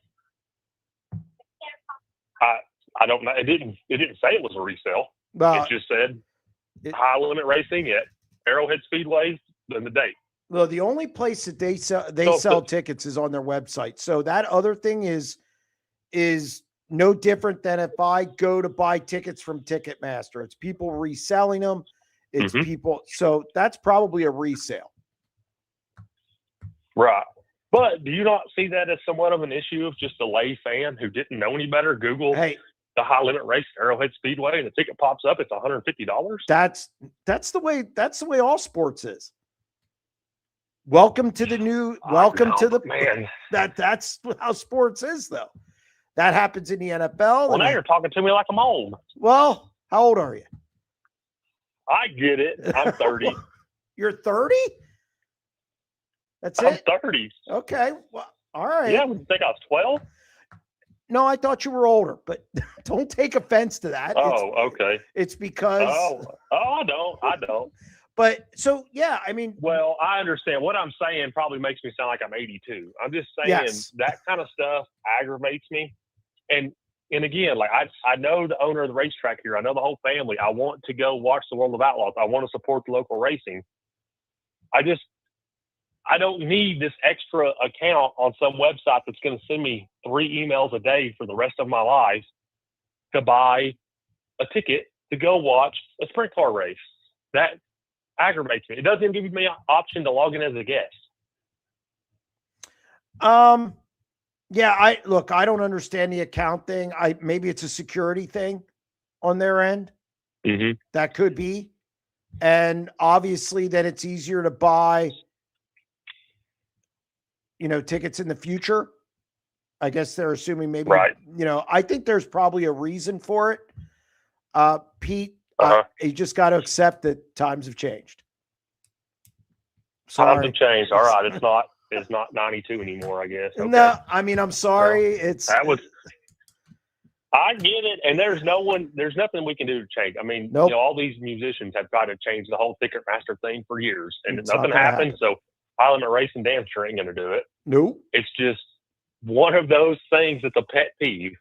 And it's happened to me because I've tried to buy those outlaw tickets for 3 weeks now because I kept thinking, well, maybe this was pre-sale. So now I can get on there and get them. That didn't change. And then the High Limit thing happened. And it's like, golly, what is the deal here? Well, and the other thing is, and Dirt Track Digest and we've done it for pay-per-view, which is they do it because then they can send you any kind of advertisements, lists, 100%. Literature in the future. Look, that's just the way it is nowadays. It's marketing and it's not going to change. In fact, it's going to get worse. Yeah. So you're probably right. I mean, I get 3 or 4 High Limit emails a week now because I've gone to 2 High Limit shows. Yep. And so I get the emails from them. My race pass sends me emails every week. I mean, all that stuff does. It was just one of those deals. I had to complain about it to somebody and nobody else cared. So. That's all right. I'll be your sounding board, buddy. That's fine. All right, man. Hey, have a good night. All right. Thanks, Pete. I appreciate it. See ya. Yep. All right. What else do we got? Sorry I'm late. Was reading the Bible. Sugar Bear, I know there's no chance you were reading the Bible. It's blasphemy. Any news on who committed to NARC? No. I don't think anybody's committing to NARC. I think that's going to be a week-to-week basis. I think Landon Brooks has committed to NARC. That he has committed to running all the races. Joseph Terrell reported that yesterday on SprintCarUnlimited.com. Other than that, I think it's up in the air. With more teams starting to get into the national touring series, do you think WRG and High Limit will start updating payouts so more teams can compete? I think they've been updating payouts to begin with. I think the payouts have been going up every year. These series aren't built for more than 15 guys. It's 12 to 15. Because once you get past that, the money starts to thin out, because when you go to areas like, Pennsylvania, sometimes California, Ohio, when you go places where they're bigger local contingent, guys aren't going to make the field. And you only get 2 provisionals. I don't think you should get any, but you get 2. And you're not going to make the race. So this, 17's too many for the World of Outlaws. So, and they have been updating, as far as, I think it's 1,500 to start these races. That's pretty good compared to what it used to be. Even in central Pennsylvania, the series races are a minimum of 600 to start for a local show. So I just think they're doing what they can now, and those series aren't built for more than 15 guys. That's it. And I don't think that's going to change. Zach Wierenski's pass to Jack Hughes for the game winner should cement the NARS trophy for 2025, 2026. Although it's not an NHL game, he outplayed Makar in the game. I'm not biased at all. Chase. I saw Chase's Twitter feed, and I think he said it best. It was just great hockey. Makar did make a mistake pinching, but even great players make mistakes. They're not. I always say this, and Lauda can chime in here. What did Ted Williams bat? Just think, if you bat 300, you go to the Hall of Fame. That means 700 points. You failed. So I think we all need to have a little perspective. By the way, if everybody wants a hockey bet, I'm going to take Connor McDavid to score a goal tomorrow night in the first game back. Just saying. If they race the icebreaker, who's picked to win? Thank you, Loud, at 344. I mean, 656. He failed. My pick to win. Well, first off, it's going to depend who's there. Secondly, it's going to be a draw show. But I'll take Chase Dietz. Chase Dietz is going to be there. He told me tonight. So I'm going to take Chase. Don't tell Ryan Hand, though, because we're going to pick it this week. Makar's back check on the Hughes goal was a disgrace to Canada. It wasn't good. No, it wasn't. I have to wonder if they were gassed. Because I played a lot of minutes toward the end there, trying to put the pressure on. I don't know. Look, I want to know how this is going to affect the NHL season. More games, grueling games for both the U.S. and Canada. I'm just curious if that resonates down the road. We'll see. Who has more regulars, Narc or All-Stars? That's a really good question. See, they don't list the Narc ones. Like Justin Sanders, I don't know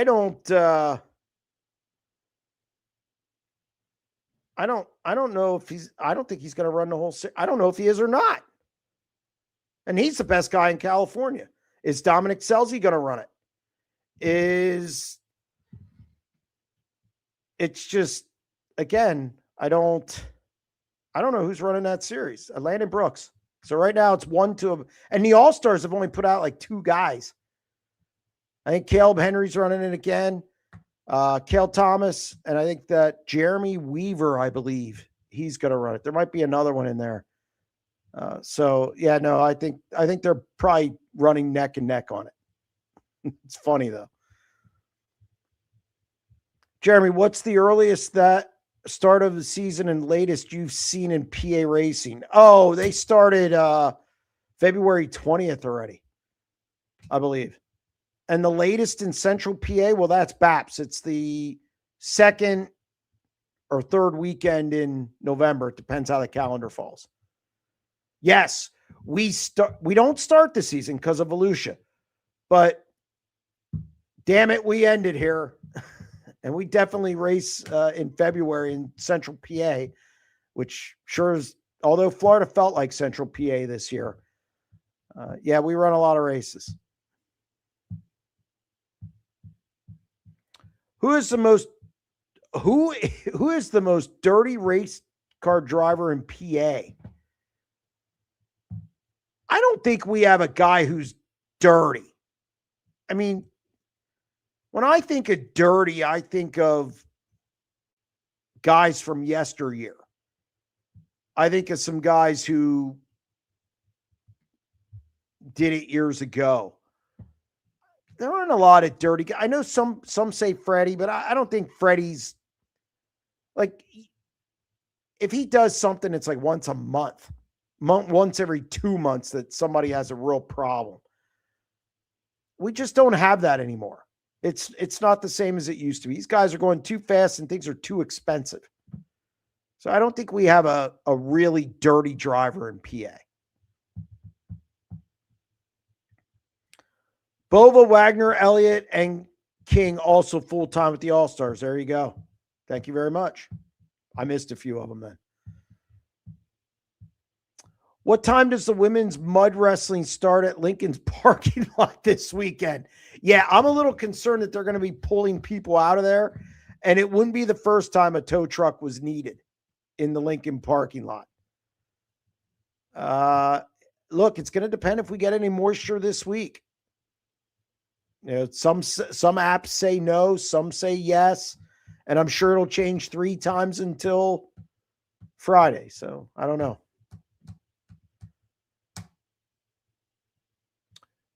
Any surprise takes with Volusia coming up? Surprise? No, I think it's going to be pretty. I think the chalk is going to be, it's going to be the chalk. I think Donnie will top 5 it again. I think having a 3-week break, I think helps Donnie Schatz because they had some rear end trouble. And you get 3 weeks to straighten that out. And I know Ryan Hand thought Schatz had a good chance of winning the one night he started 21st and went to 5th. When he had that busted wing, would have started closer to the front, wouldn't have gotten the busted wing, and who knows what would have happened. I think Darren Pittman going to Volusia is very interesting. Darren's good there. He's won there. He's had a lot of success there. I think he won the big Gator at Volusia already. And he's in the Kreitz car, which won there last year with Christopher Bell. I think that's going to be an interesting tandem down there next week. I'm anxious to see what goes down with that. Did High Limit fire Kendra Jacobs? Not that I know of. It's High Limit, Sugar Bear. Drop the S. That's my goal by the end of the year, is to have people drop the S on High Limits. Was the state of PA sprint car racing better or worse 20 years ago? Seemed like we had more big names and solid teams back then, along with both Selinsgrove and Lincoln running 358s weekly. I think it was better back then. Absolutely. I think we had more car owners. I think once we started losing the Joe Harses, the Al Hamiltons, the Gary and Patty Beam, Walt Dyer, we lost so many car owners. And I think that changed things to the self-owned or family teams. And there's only so many people who can afford that. So definitely, I think it was better years ago. 20 years ago, think about who you had in the field. You had Todd Schaefer, Greg Hodnett, Fred Raymer. You had Lance DeWeese. I mean, that's just off the top of my head. And, you had Chad Layton. You had Keith Kaufman. You had, good God. I mean, there was more depth. And I think your middle, even if you go back to the 80s, your middle guys were better. Yeah, Randy Wolf was a middle guy. Maynard Yanks, guys like that. So, yeah, I definitely think it was better 20, 30, 40 years ago. Thanks for the mention of Dirt Track Digest Monday show last week. Tuned in. Mike does a great job. Not as good as Sprint Car Unlimited though. I will say this about Mike Mallett. Mike Mallett is the authority on modified racing more than anybody that I've listened to. I think Mike Mallett does a phenomenal job, and Dirt Track Digest does a phenomenal job. Obviously they share the pay-per-view with me, but I would criticize him if I could, because everybody likes to criticize Mike Mallett. But no, Mike is a great guy, and nobody knows modified racing more. I don't think anybody's in touch with the drivers, going through the pit area, doing the legwork. And if you want to learn or know about modified racing, tune in Monday nights. Eric is doing the producing that night, and I'm glad Mallett is doing that show. I think it's long overdue. Are you surprised to see the 69K coming down to Volusia? I'm very surprised. Look, they're going to Skagit. I thought, and they're going to Knoxville.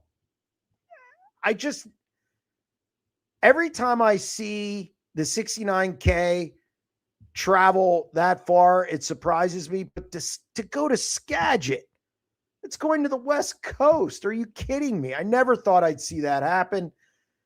So, yeah, when they decided to go to Volusia, I thought that their trips were already planned, and all of a sudden they're going to Volusia. So, and they're going to be competitive. That's the other thing. No matter where that car goes, they're competitive. I mean, barring some mechanical, malfunction. But they have speed. Don Christ Jr. knows what he's doing, and they have Darren Pittman in it, and he's still really, really good. Hit the like button, everyone. Yes, I like that. Thank you. I appreciate it.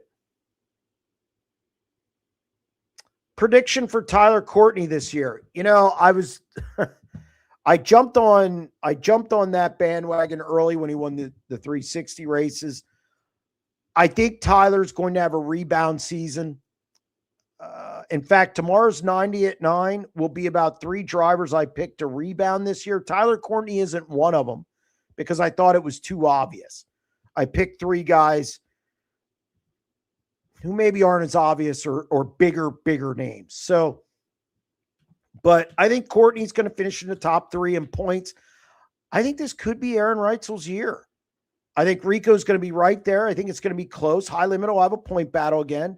I think the World of Outlaws will have a good point battle between Gravel and Kofoid with Macedo lurking. So I like Courtney to 3rd, and I think he gets 5 to 8 wins.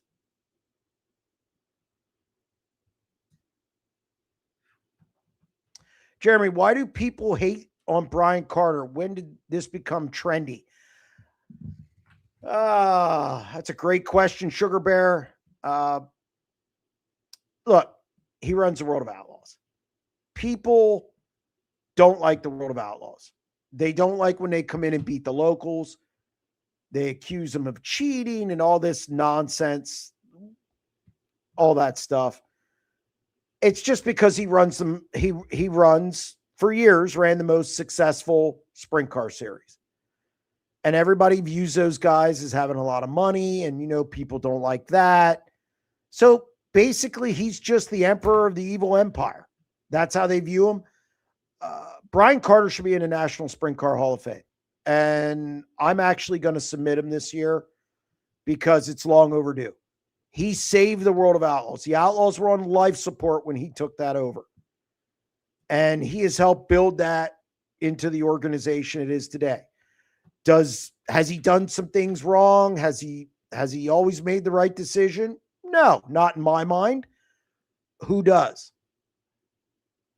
He protects his brand, sometimes to a fault.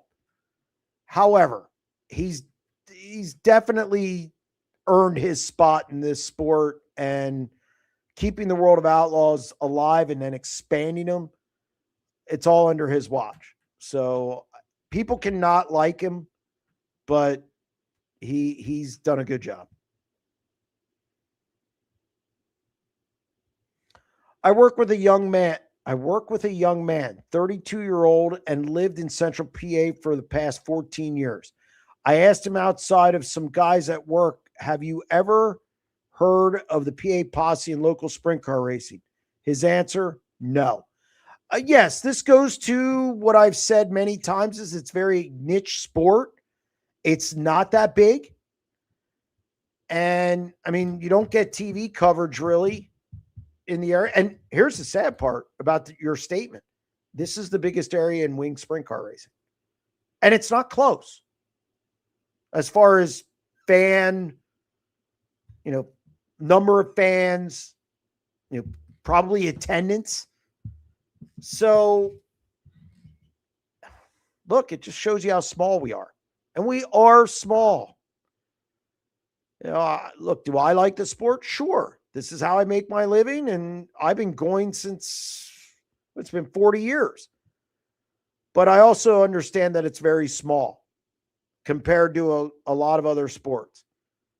And it's just something people have a hard time swallowing. But that happening, that doesn't surprise me at all.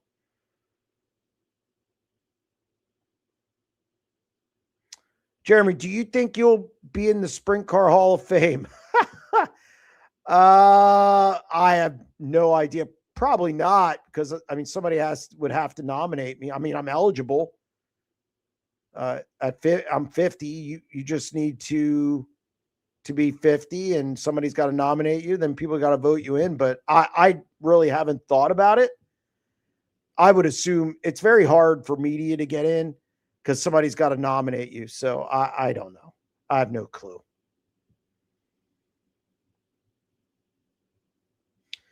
Does everyone forget that Holmes was about 10 laps from winning Central Arizona last year?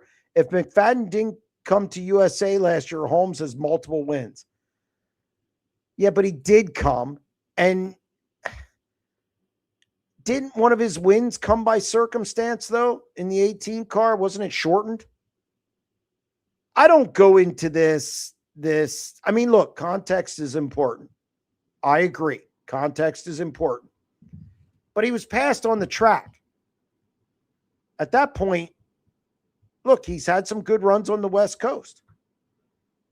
He's going to need him this year. You can't say if McFadden didn't come to the USA. He did, and he passed him, and he won. So, there's races you're going to win because of circumstance. There's races you're going to lose because of circumstance. It's give and take. And I'm not going to break down every single one.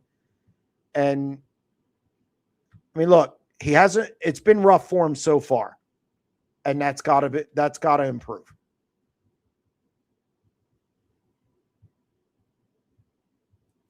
Carter is kind of like David Stern was to the NBA.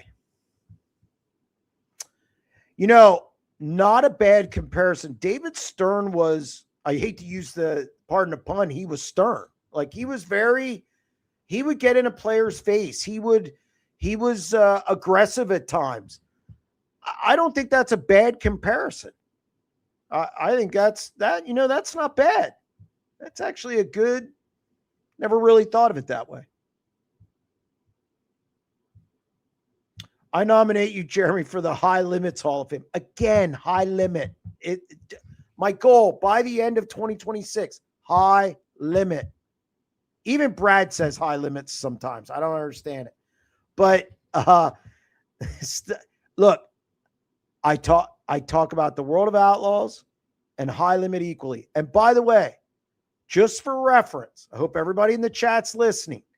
I did my schedule through the Knoxville Nationals. I have 17 World of Outlaws races and 12 high limit races, possibilities. Just so people know. There you go.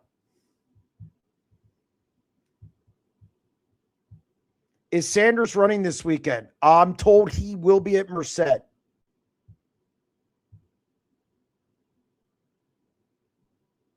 Jeremy, when is your State of the Union address? Look, Eric's a quirky guy. Eric does a great job. And when he came to me with that, I just, go ahead, buddy.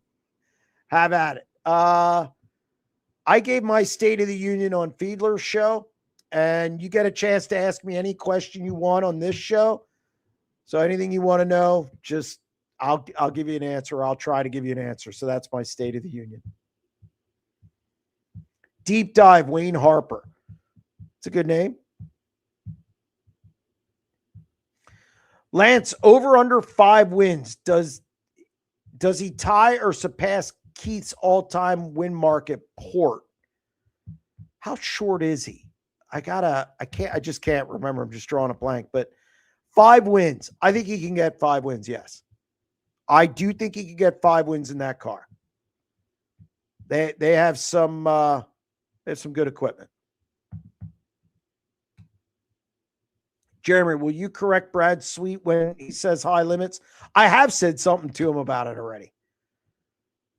Oh, I'm an equal opportunity offender. I'm not, I give guys a hard time sometimes, but you got it. I mean, you keep it light. Brad, I think Brad's doing a great job with high limit. I refuse to say high limits. But Brad's doing a great job with high limit. I really think their whole staff is.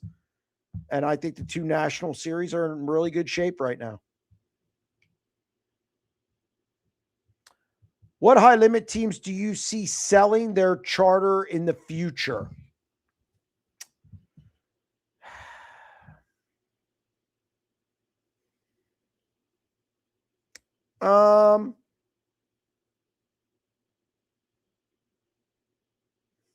Just trying to run down.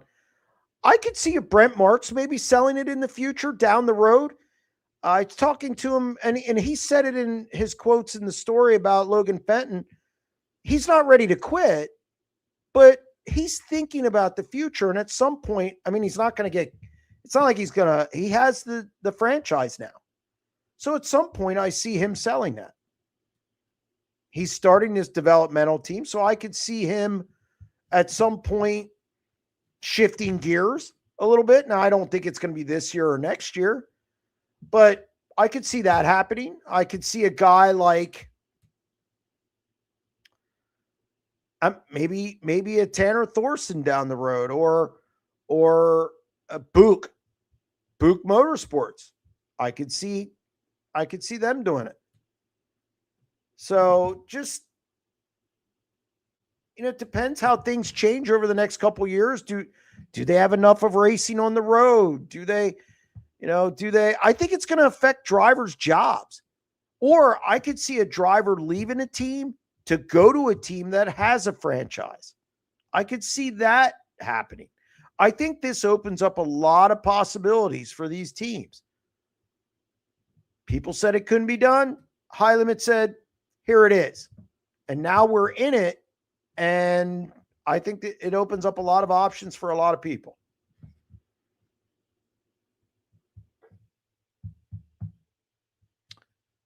Keith has 129 wins at Port, and Lance currently at 124. I don't think he gets 5 at Port Royal this year. I think he'll get 5 overall.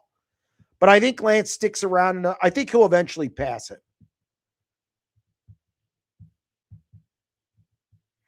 Madsen getting top 8 in high limits. Everybody does it on purpose now. That's all right. Madsen getting in top 8 of high limit over under. Ooh, that's tough, because I think he's the lead candidate to do that. It's not an over under, I'd say percent chance. I'm going to say 60%, 65% chance that he gets in the top 8. It's pretty high. You think Dom Selzy will ever jump to a national series? Always a fun interview. No, I think, with kids now, family life, no, I think he's beyond that.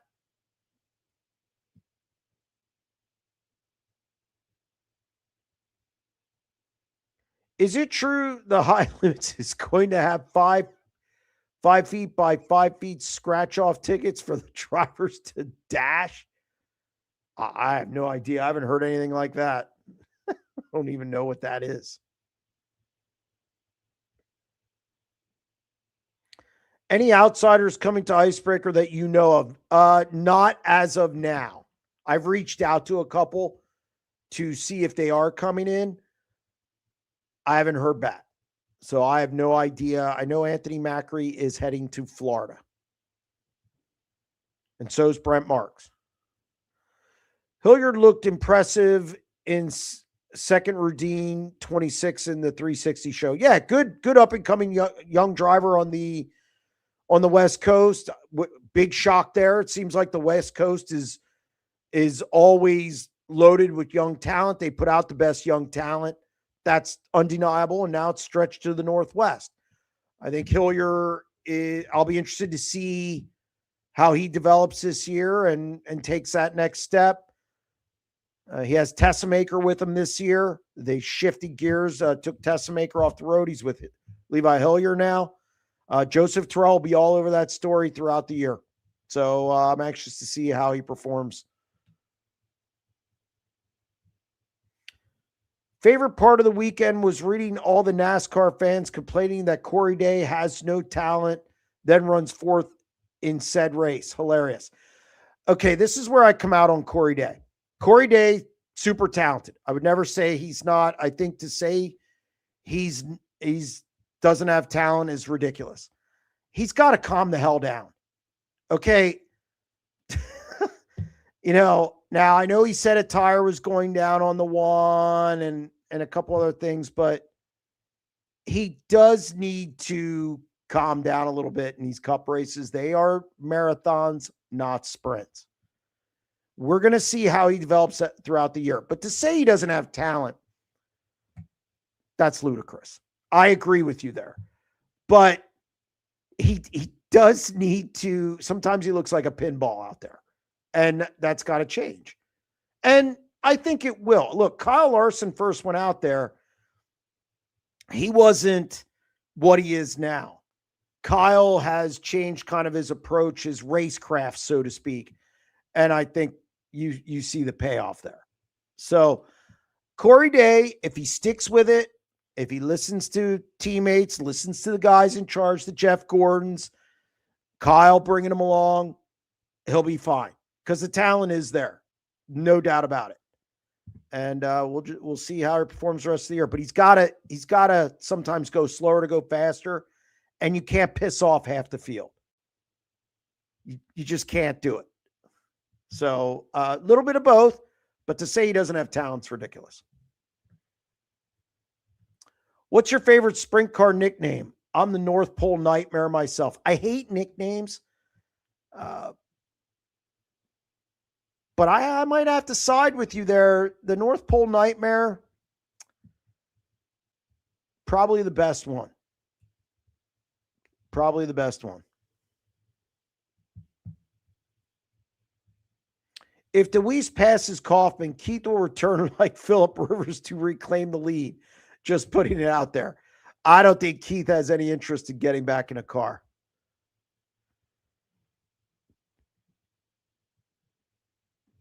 Did Donnie K hit the lottery? A few years ago, they were focused on a limited PA schedule, and now they're racing from sea to shining sea. I think they got a hold of some really good sponsors.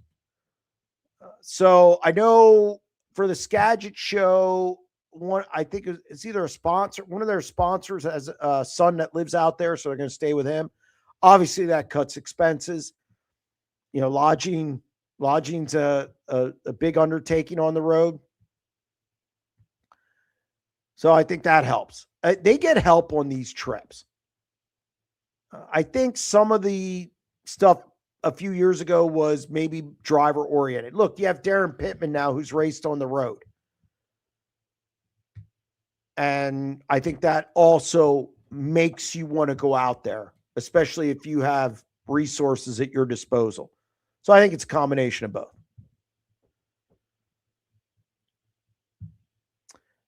Do you miss the cool one-off things in PA? Example being revenge draws, pole shuffles? No. I don't like the revenge draw at all. I just don't. I don't like gimmicky stuff. Pole shuffles. we never really had a lot of that. I know the revenge draw was at Baps once, and drivers just lit Colton up for it. Guys here just don't like the gimmicky stuff. It's just not in their DNA to like that stuff. I'm not a big fan of it either. Just race the race. Come on. Jeremy, I recommend you do the 9 days of racing, August 6th to 15th in Knoxville, 360s, Capitani, Oski, Marshalltown Nationals. I do it every year. I'm just not going to Marshalltown. Look, 8 days of racing is enough. I'm good with it. Or I should say 9. 9 out of 10. I'm good with it. I don't need to go to Marshalltown. I'm sure it's great. Some of the guys I stand with in turn 4 go there. I'm not doing it. You know what? Tuesday, I'm downshifting a little bit.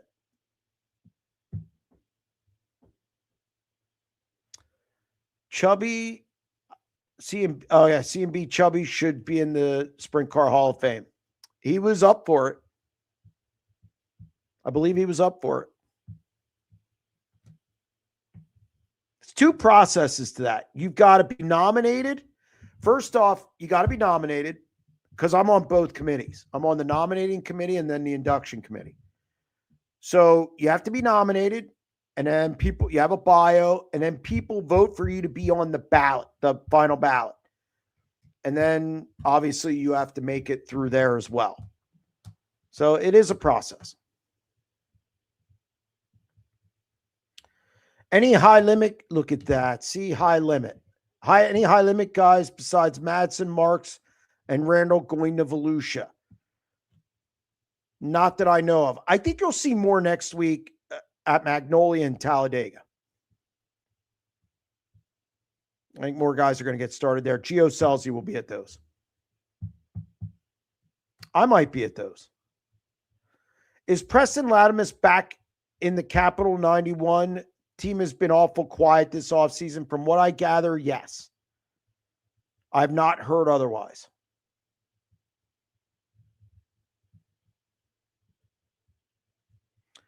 Dark horse for the Icebreaker weekend win. You know, this happens every once in a while at that event. Aaron Bollinger or Matt Campbell. One of those two. Matt Campbell, and those guys aren't, I don't even know if I would want to call them a dark horse. I mean, they're obviously not the Dietrich Dietz, Troy Wagaman, Freddie Raymer, but I think they can give those guys a run. Watch Kyle Moody, too. Always good in draw shows at Lincoln. People need to give Brian Carter a hell of a lot of credit. Thanks. Without him, Wu doesn't survive past 15, 20 years. The past 15, 20 years. Certain drivers never become who they are to be able to create another series. I agreed. I mean, I've heard Brad Sweet say that publicly. I think a lot of people in the industry know it. I think sometimes fans forget it.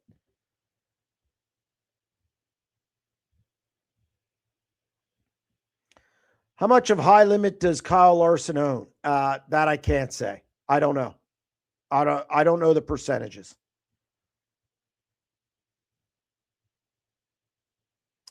Why don't you have any die-cast cars on your shelves?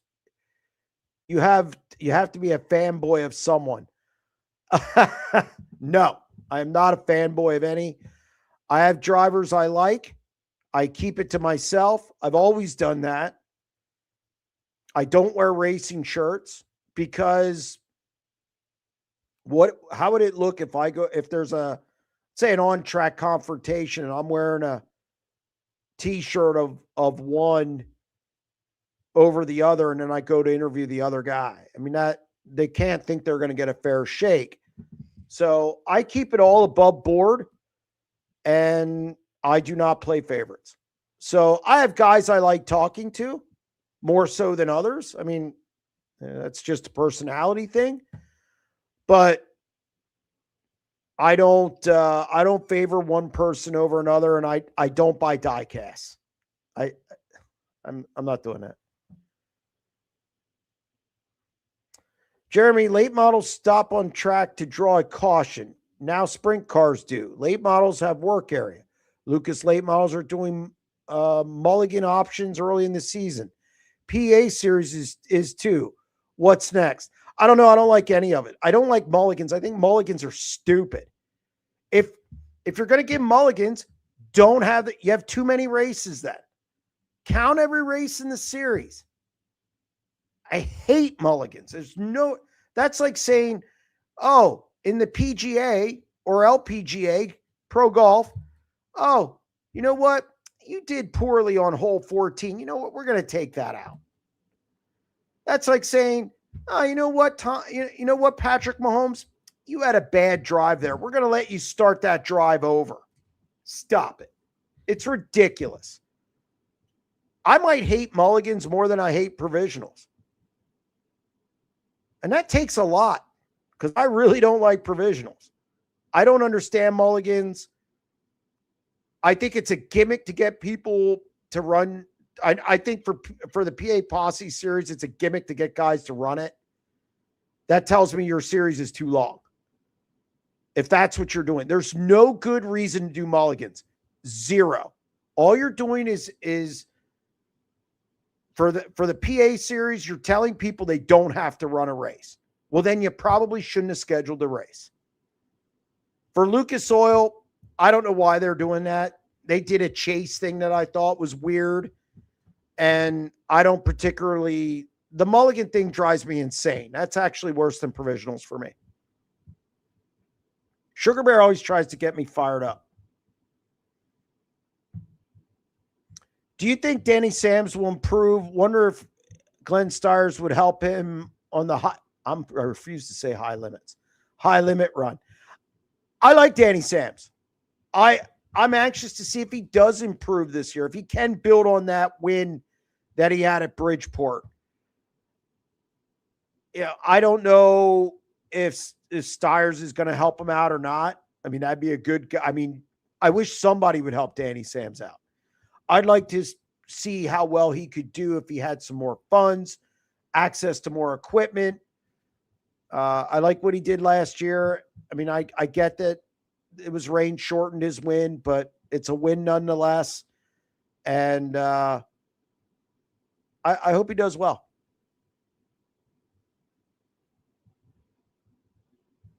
I heard Cole DeWeese will make a handful for 10 starts this year. What do you expect? I expect him to, he has a 305 ride now, apparently, and I could see him slowly making his way up to the 410 ranks in due time. So I wouldn't be surprised. Also, are you having the Trey Osborne? Are you having Trey Osborne on the show? You said something about a USAC interview. I thought it will not be Trey Osborne. Not a bad choice, though. Now, I'm getting a guy that everybody knows. And I actually have to text him when I'm done with the show and just firm up a time. But it's a guy everyone knows, and he has a history, and he might have been hurt last year.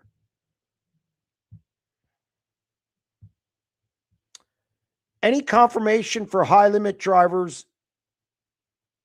Any confirmation for high limit driver? It irritates me too when people say high limits. Chase Randall's crew chief situation. I do not know who his crew chief's going to be. I'm anxious to see how that whole situation plays out. I'm glad he's going to Volusia this week. Got to shake some rust off. I would assume he maybe races next week as well before heading to Vegas. It's going to be interesting. I've not heard who his crew chief is. I would assume his dad's still involved. Is Lucas Wolf running the PA series? I think that's up in the air. Talked to Lucas last night.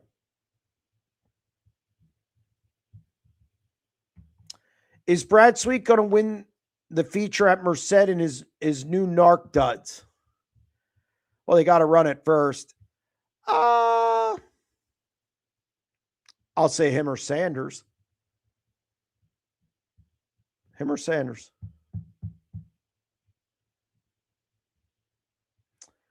You could wear a Doug Wolfgang shirt. I wear no racing t-shirts other than a Sprint Car Unlimited one. But Doug Wolfgang's my favorite driver of all time. I will say that. Jeremy, if Brian Carter didn't buy the World of Outlaws, would Sprint Car Racing be deceased? I don't think it would be deceased, but I think it would be in a lot worse shape than it is. Definitely. I think it would be teetering at the very least.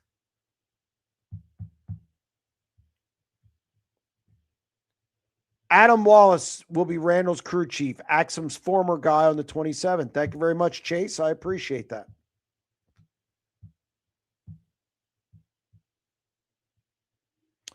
Kenny Schrader is good for all forms of dirt racing, was good at track promoting. Drivers today taking a page from him would also be good for sponsors. Yeah, I think sometimes drivers take advantage of sponsorship. I don't think winning a race and standing in victory lane sells sponsorship anymore. I think you've got to get some kind of interaction or activation for your sponsors. I think B2B is a big thing. I know Brock Zerfoss is really good at the B2B thing. It's not as simple as just parking it in victory lane. These companies want more and for their money. You know, parking it in victory lane doesn't sell their product. Getting on social media and getting it in front of people, that gets their product in people's hands. Is TJ Stutz going back to Volusia? Yes, he is. I talked to him earlier tonight. We'll be heading to Volusia for the weekend.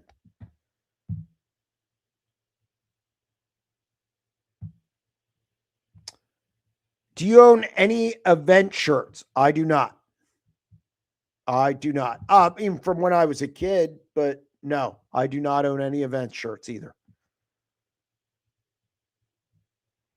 Will Dason Persley get a top 8 in points, over or under?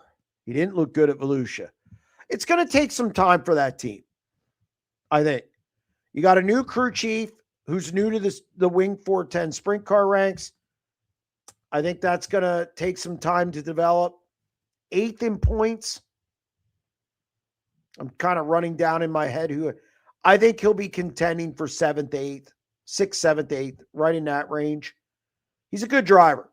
And I think if they start to gel by May, you know, because there are not a ton of races early on in the season, albeit they get 6 in the top in the first 2 weeks if they all get in. I think he finishes in the top 8. I'm going to give him a nod. Give him the nod.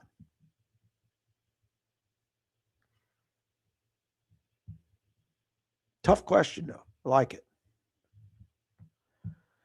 Do you have any underperformers for this year? Guys who I think will take a step back? I didn't do that one yet. I got to think about it. It'll be a 90 at 9 at some point. Maybe later this week. Who knows? What's your opinion of our local sprint car tracks running more time trial shows versus the basic handicap shows? Which do you prefer as a fan?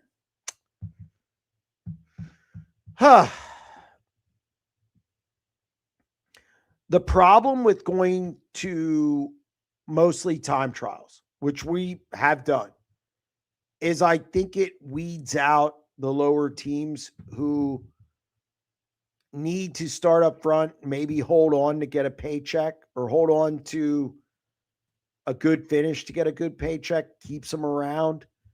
I think that's, and it helps a guy like, let's say, Cole Knopp or a young guy learn. Starting up front, being able to run with the leaders, even if it's in a heat race, even if it's for a few laps. So I think that's one thing that promoters in Central PA need to be aware of. And there has been an outcry from some of the smaller teams about that very topic. And sometimes I think promoters just don't listen to those teams. And it's easy just to throw time trials at something. It's not the Outlaws or High Limit. That's a different animal. It's local. So you got to take care of your locals, all of your locals, or you're going to lose them. So I do have some concern over it. As a fan, it doesn't bother me either way. I've seen good races.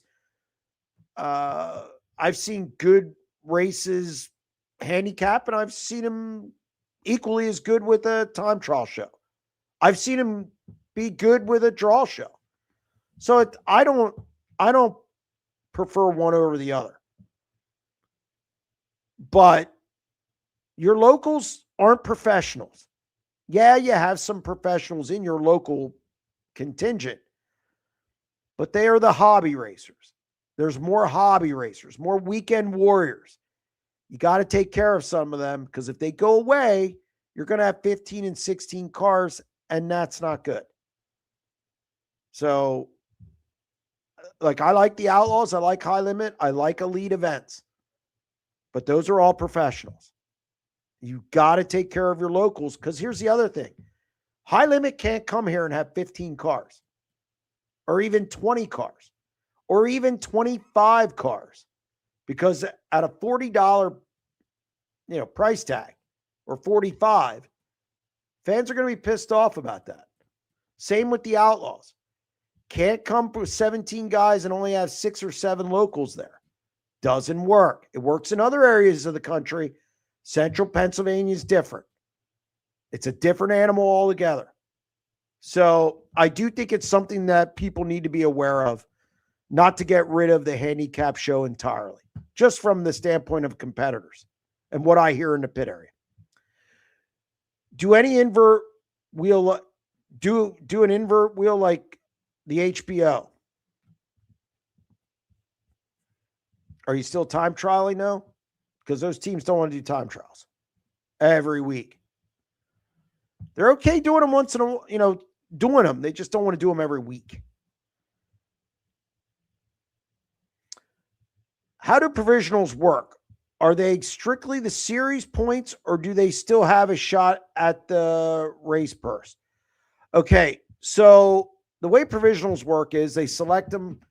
I think High Limit's limiting them this year to how many can take them, if I'm not mistaken. Chase can chime in on that. But you get a provisional. It's always been 2. It used to be 2 from the series, 2 for the locals, and it goes by points in each. So you get points, obviously, and you get money, but you have to get up to a certain. So start money is 1,000 or 1,500. If you get up to 14th, and let's say it pays 2,000, just hypothetically, that provisional driver will get $500. It's whatever you earn minus start money. You do not get start money. You forfeit the start money, because that's what you earn by making the race. So if you drive up to 10th, you get 10th place money minus the 1,500. That's how it used to work. I'm not sure if that's changed as well. Chase just said only 2 series provisionals per race. No more 36 car fields. Thank God. Again, so that's how it works. You do get money, but you have to advance past your start money, or where they're paying start money positions. I still think a team challenge series in sprint car racing would be cool. 4 cars on a team. Best total points team wins a prize. 1 weekend only. Friends and foes unite. But you got to have more than 8 cars. So you have to do it within the framework of a real race. Because if you're just racing 8 cars, string out, and it is what it is. I think you do need it within the framework of a race.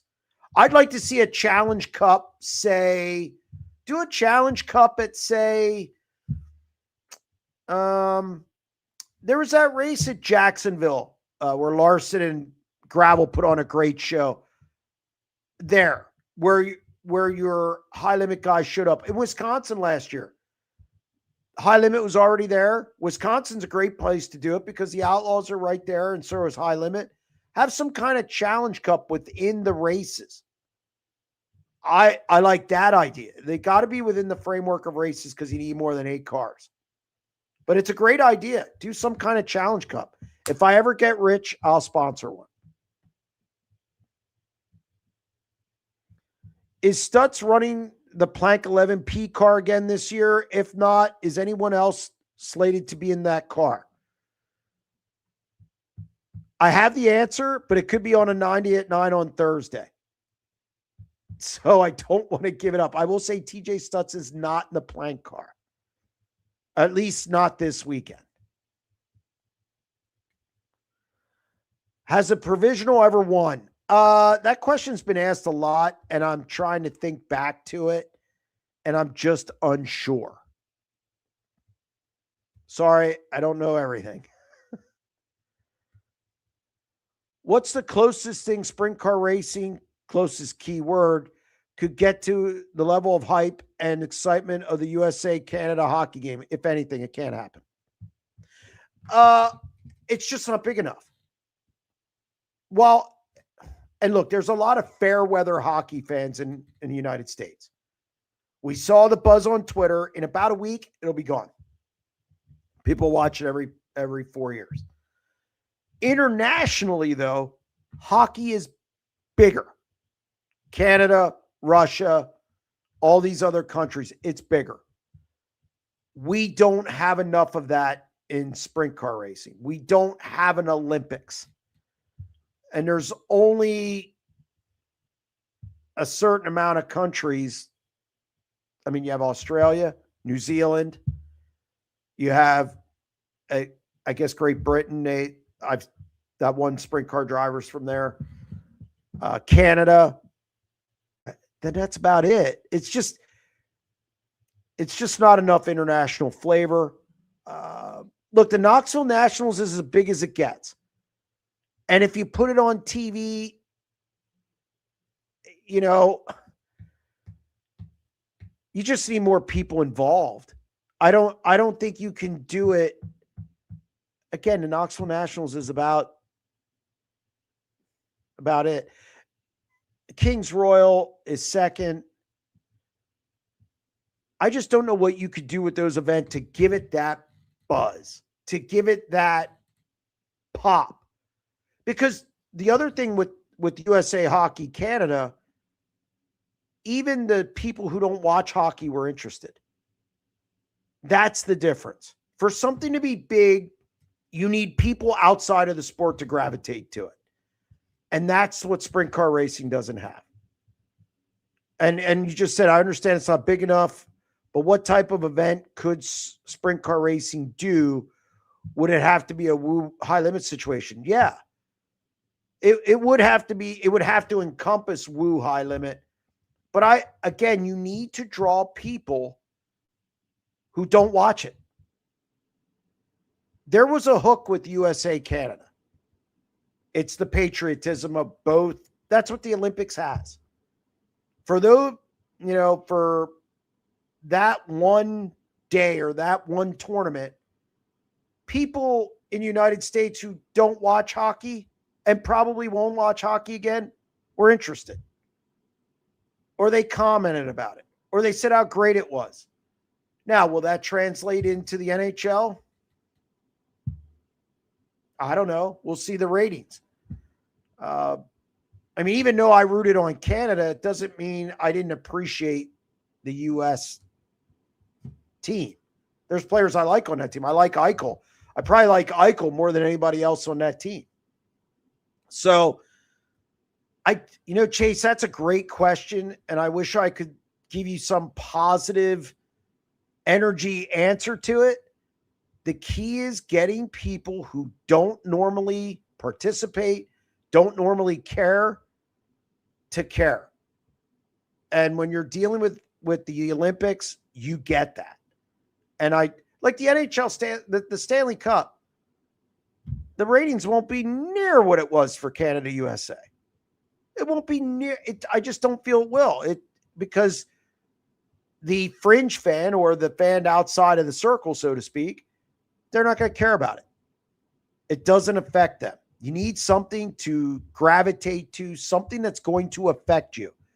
The whole USA Canada thing, USA back in 1980, they did a movie about it, a great movie about it, The Miracle on Ice, probably the greatest call of all time. Al Michaels. It's the greatest call of all time. In my opinion, the greatest call in sports history. People hear that and they know what it is. I once drew a sprint car in art class in school when I was real young, and they thought it was a spaceship. Sorry to say, I wish there was. I wish I had a better answer for you, but I just don't think it's possible.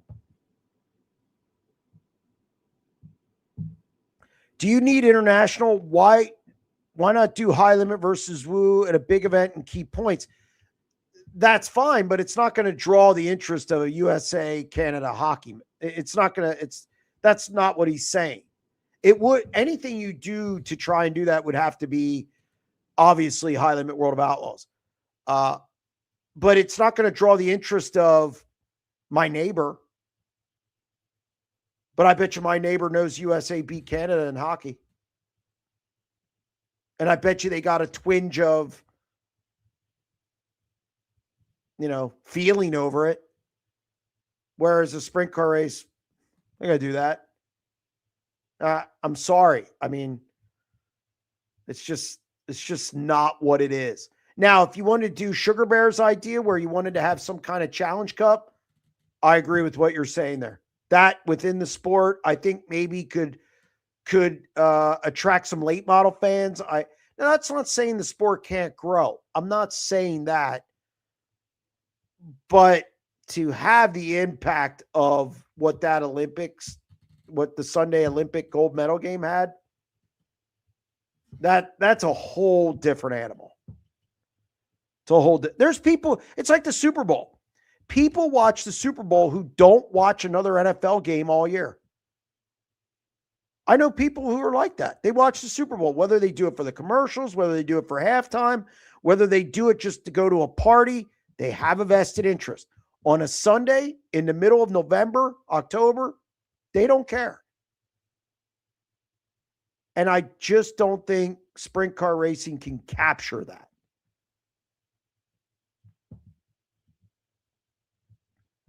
Do you think in time Sheldon can be a championship contender?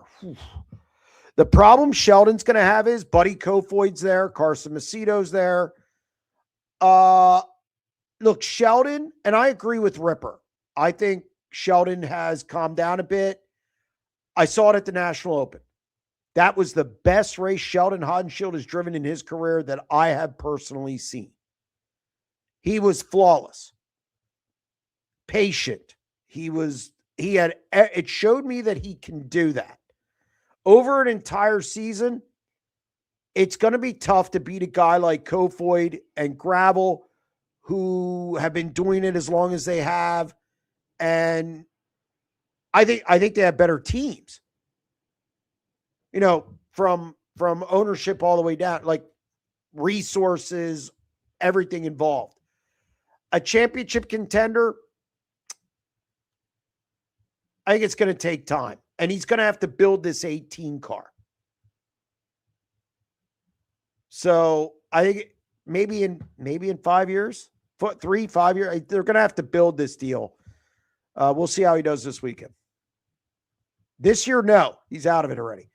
Jeremy, how is the health of sprint car racing? Strong, healthy, on life support, middle-aged, and crazy? I said it earlier. I think it's in. I don't think it's on life support. I think there's some parts of it that are very healthy, And I think the local tracks are struggling a bit. I think weekly racing is struggling a little bit. And the reason is we have so many big shows now. Fans would rather spend their money to go to those big shows and they forget about the weekly shows. I don't know the future of weekly racing. I think that's on life support. But I think your big races and I think the health of the streaming on, for national tour, the national tours, I think it's great. I think it's healthy. So I think it depends what pocket you're talking about. Oh, that's a wrap.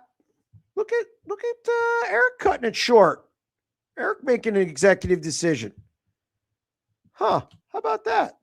We ran out. I have 5 minutes. Do we have 5 minutes yet? Do we have anything? Oh, I'm getting the no sign. Eric's the boss on this one. That's going to wrap up this edition of the SprintCarUnlimited.com live show. We'll be back next week on Tuesday. Yes, on Tuesday with another show. Stay tuned.